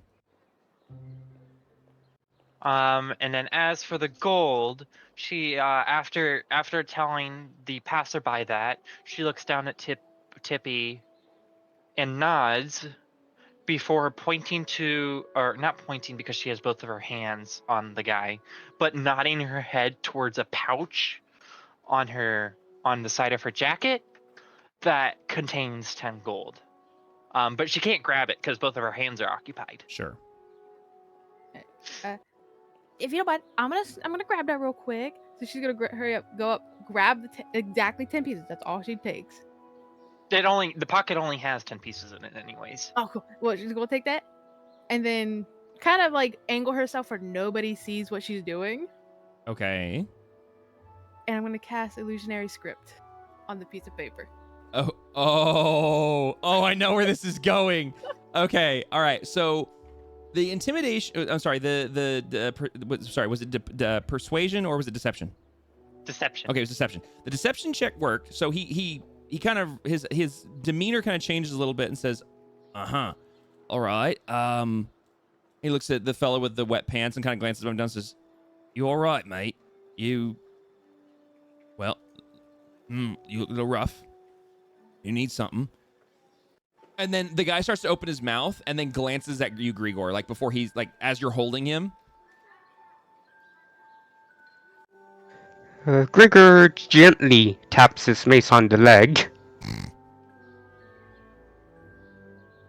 I'm all right. Thank you. Appreciate it very much, friend. A lot. Yes. Please don't tell no one. This is embarrassing.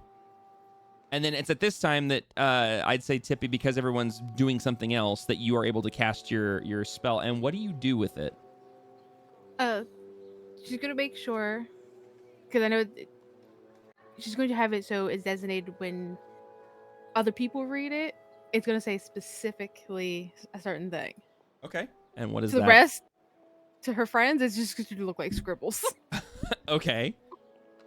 It's going to some official, like written by the king or queen, whoever rules this land. It'd be the city council. Higher than them, if that's possible. So it's like the ruler of the whole land. Okay. It's the king, right? Since Tippy's not from here, she's not going to have a name. It's just going to be by decree of the king or queen. You just wanted to say, okay, okay. She doesn't know if it's a land. She just knows sure, yeah. That's how lands normally run. Okay, Is all by right. king or queen. You got to pick Um, one, or you could put king or queen. What is on there? Let me put it that way. Just you tell me what's on there. I'm gonna go with king because that's normally how it goes. Okay. It's gonna be like by the decree of the king. How do I want to word it? Something They're along the lines sentenced to of death. Oh, that escalated. there would be a death sentence in there. That's where we're going with this. But I'm trying to figure out how to word it so it looks like these two were the bad guys, if that makes sense. Like the Okay. ones that are being put to death. Mm-hmm. Brain is blanking on the how to word it. By properly. decree of the king, for the charges of robbery of Tax fraud. multiple or tax fraud. There you go. For charges of Like- charges of multiple counts of tax fraud, these individuals are to be put to death Or- or something like that. like that, or it's like by decree of the king, those found founding Guilty of tax fraud. guilty of stealing tax money. Tax fraud. Is tax fraud a thing back then? Yeah, sure. Tax fraud go was with always It a is thing. now. I'll put it this way. Fox, you and I both watched Critical Role. They use language that definitely wouldn't have existed. This is D&D. You can say, if True. you want to say tax fraud, you can say tax fraud. That is the best way to describe it right now. Absolutely is, yeah. But like in front of steal tax fraud, or skimming from the top of the pile, Okay. etc., etc. Okay. But more officially kingy sounding. Okay, so you have this script, which as Dax and Grigor get a quick glance at it, it looks like complete gibberish. But as you hold it up and this random passerby sees it, do you just display it to, like, what? How do you show it to this guy? Do you just...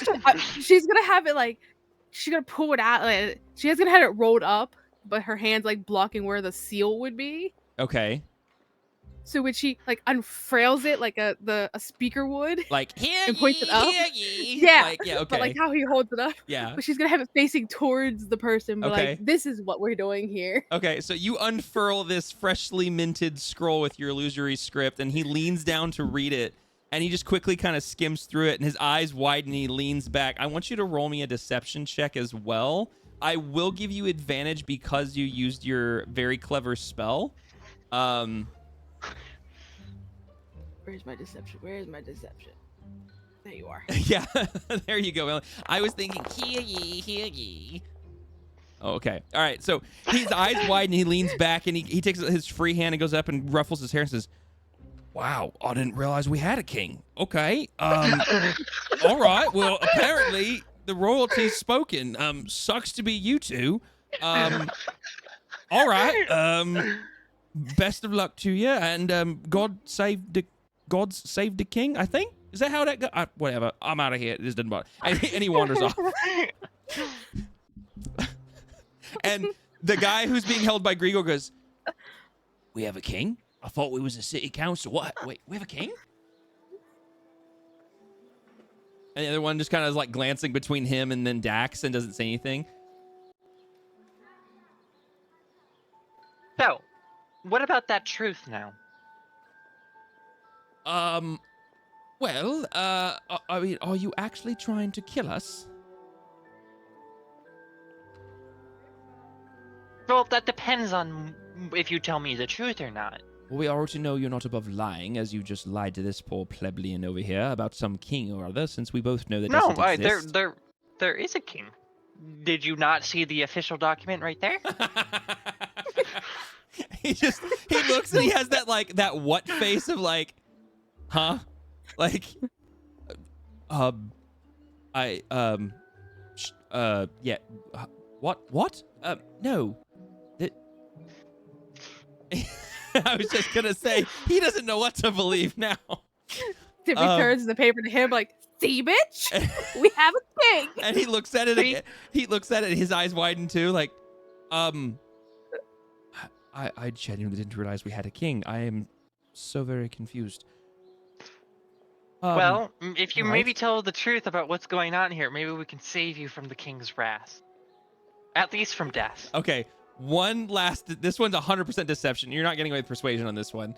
And I'll give you advantage. Deception. I prefer deception. I know you do, and I I will also give you advantage because of the illusory script scroll and the fact that it is written in such a way, despite the fact that apparently there's no need king. it.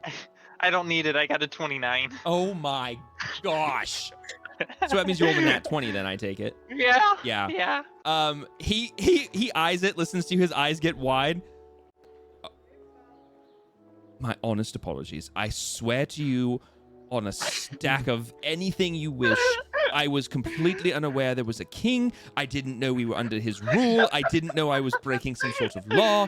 I'm telling you, the city council charged me with this. This is the job I was tasked with. They told me to come out here and collect taxes, and I was given directive from the council to take extra. They needed to bolster the coffers for the city as we were in rapid decline of money. I didn't want to do it. This was brought to me. I was told to do it. I didn't have a choice. I thought I was doing the city a service. I don't like being the asshole either and taking money from hardworking people, but I was told to, and that was that. I don't even get to keep this money. And he just starts spilling to you all this information, just starts just dumping information on you. He said they needed to fill the what? Coffers? Coffers, yeah. Like basically like the city's trying to like bolster their, like trying to build up the amount of money the city council has access to. Okay. You should ask him where the city council is. Yeah, no, so Dax, after he's done spilling all this information, she tilts her head. Was there anything else they said? The council as a whole had issued us a letter of marque to come out here and collect taxes. We do it every year, but this year they said specifically North Daroon?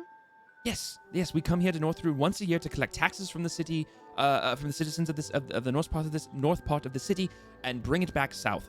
Every year we do this. I will admit, this year they've asked for the numbers seem to be much higher than last year, and some of the numbers were changed before they came to us. Others they said if there was a possibility for us increasing the taxes to bring money back, that we should. Look, I'm sorry. I didn't realize that we were usurping a king's rule and that we were stepping on royal toes. I was completely under the west. Where is the king even seated? There's no seat of government here. Where is the king? Why have we never heard of him or met him? I feel like my entire life's a lie. I don't understand what's going on right now. Hush. He's like having a panic attack in front of you. Like there's a sweat starting to pour down his face. His face is getting flushed. He's looking like he is having an existential crisis right now. And for a moment, Dax is like, because she needs information out of him still. I need you to breathe, take a deep breath in, and a deep breath out. He just keeps rambling like, since when did this happen? How long has this been the case? Did I grow up in a monarchy? Am I now in a monarchy? She lets go of him with one hand and basically smacks him to try and get him to snap out of it. Just right in his face, and he's I'm sorry. Snap out of it. Snap out of it, man. What was the question? I had asked you if there was any more reasoning behind from the council as to why you were to come up here and just collect money as much as you wanted. But I also want to know, where does the council meet? Well, the council meets in the city council district. It's in the south quadrant of Daroon. They have their own area there. I know the city council district. I have been told about the city council district. Yes. Is there a specific building? Yes, the central hall. It's the pretty much the largest building in that district. As far as the other part of your question, and he's like rubbing the side of his cheek where you just slapped him, and there's a big old handprint that started to form on his cheek. No, I mean, as I said, we come up here every year to collect taxes. Admittedly, it's always been less. This year was quite a bit more, which admittedly was a little odd, but quite frankly, they didn't really have to push us too hard. We are paid quite well for this. Gotcha. And she lets go of him with one hand and kind of just pats his cheek. Now, was that so hard? He winces a bit. No, I mean, you've pulled me off of my work, robbed me. No, no. We did not rob you. Reclaimed the money that was being taken for taxes, and have now apparently informed me that... Reclaimed the money that you stole for taxes. Right. Very well. Let's not twist words here. Now what? So now we let you go, but not before making sure you never do this again. And he starts to wince and lean back a little bit. What do you mean? And the other one, yeah, what you mean? And you Grigor, you can like from where you are, you can like beneath your boots, you can tell that there's like, and you can see there's puddles underneath his legs. Well, for you, sir, and she pats his cheek again. Which arm do you like the least? I'm sorry. You what? My arm? Yeah, you heard me. Which arm do you like the least? I've never been partial to one or the other. What sort of question is this? Well, you're either gonna lose one or it's gonna become very damaged to where you can't use it. It's gonna have one of the two. His eyes widen, and you notice that, like, basically his eyes widen, his body tenses, and he tries to bolt. He tries to like dart, like away from you. She still has a grasp on him. I know he's gonna basically try to bolt away from you. He's trying to like rip away from you because you said you'd let go with him one hand, so he's basically trying to like rip away from you. Well, so she let go of him with one hand to pat his cheek, and then immediately gripped him again. Okay, either way, he's still gonna With try to both bolt hands. away from you. So Okay. roll me a strength check real quick, and he's gonna roll a I think athletics is what he's rolling. Mm-hmm. Ooh, okay. Oh. Why don't I have Tippy selected again? Yeah, I was about to say. Did Tippy just yet? roll it? Is he out here trying to break Dax's grasp? Yeah. He's gonna successfully do it too. Okay, 'cause so I had an 18. Yep. So he rips away, like, at this fear of him losing his arm, he rips away from you with sudden this burst of strength and just starts sprinting down the street away from you, leaving his friend and everything behind, including his clipboard. Everything. Oh, actually, clipboard's with the other guy, and just bolts off, running and screaming in fear. She actually wasn't gonna break it, and so she looks down at both. She looks at Grigor and both at Tippy. I wasn't gonna actually break it, and then she just starts laughing. And then as the maniacal laughter starts to happen, the other guy, basically just starts like he's like and passes out. With that, with the passing out of the short guy, the sprinting away of the tall guy, the urination that happened, and everything else. Maniacal laughter. Maniacal facts. laughter. Yep.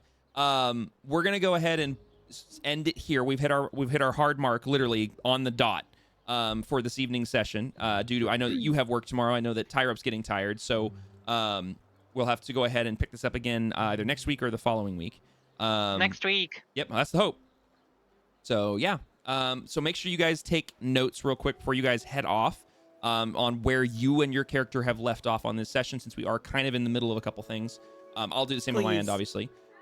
Please, Kingfisher group, take your notes. Yeah, lots Please. of notes. Lots of notes. I have been taking notes. Good deal. Yay. Good deal. In fact, actually, next time I'm probably going to make you guys give me the recap, so that I know that you guys. I mean, I know you're taking notes, but yes, cool, awesome. Well, Jesse, welcome back to the group. It's awesome to have you back at the quote-unquote table with your new character. Poggies Yes, Poggy Zulu. Thank you very much for everybody who's watching this evening. Welcome. Thank you again for that follow, Bolt Upright. Much appreciated. Hopefully, if you have any questions with Foundry, I think I did see you join my Discord. So if you do catch this later, please feel free to ask Foundry questions in Discord. I'd be happy to help. It's quite a butt to set up.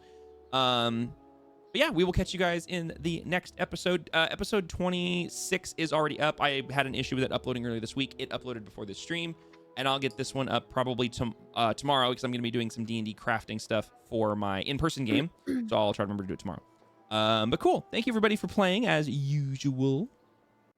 Thank you for Thank hosting. you. Always. always. Yes, of course. All the fun. But yeah, thank you guys very much, and we'll see you guys next time. Bye-bye, Bye-bye. guys. Bye.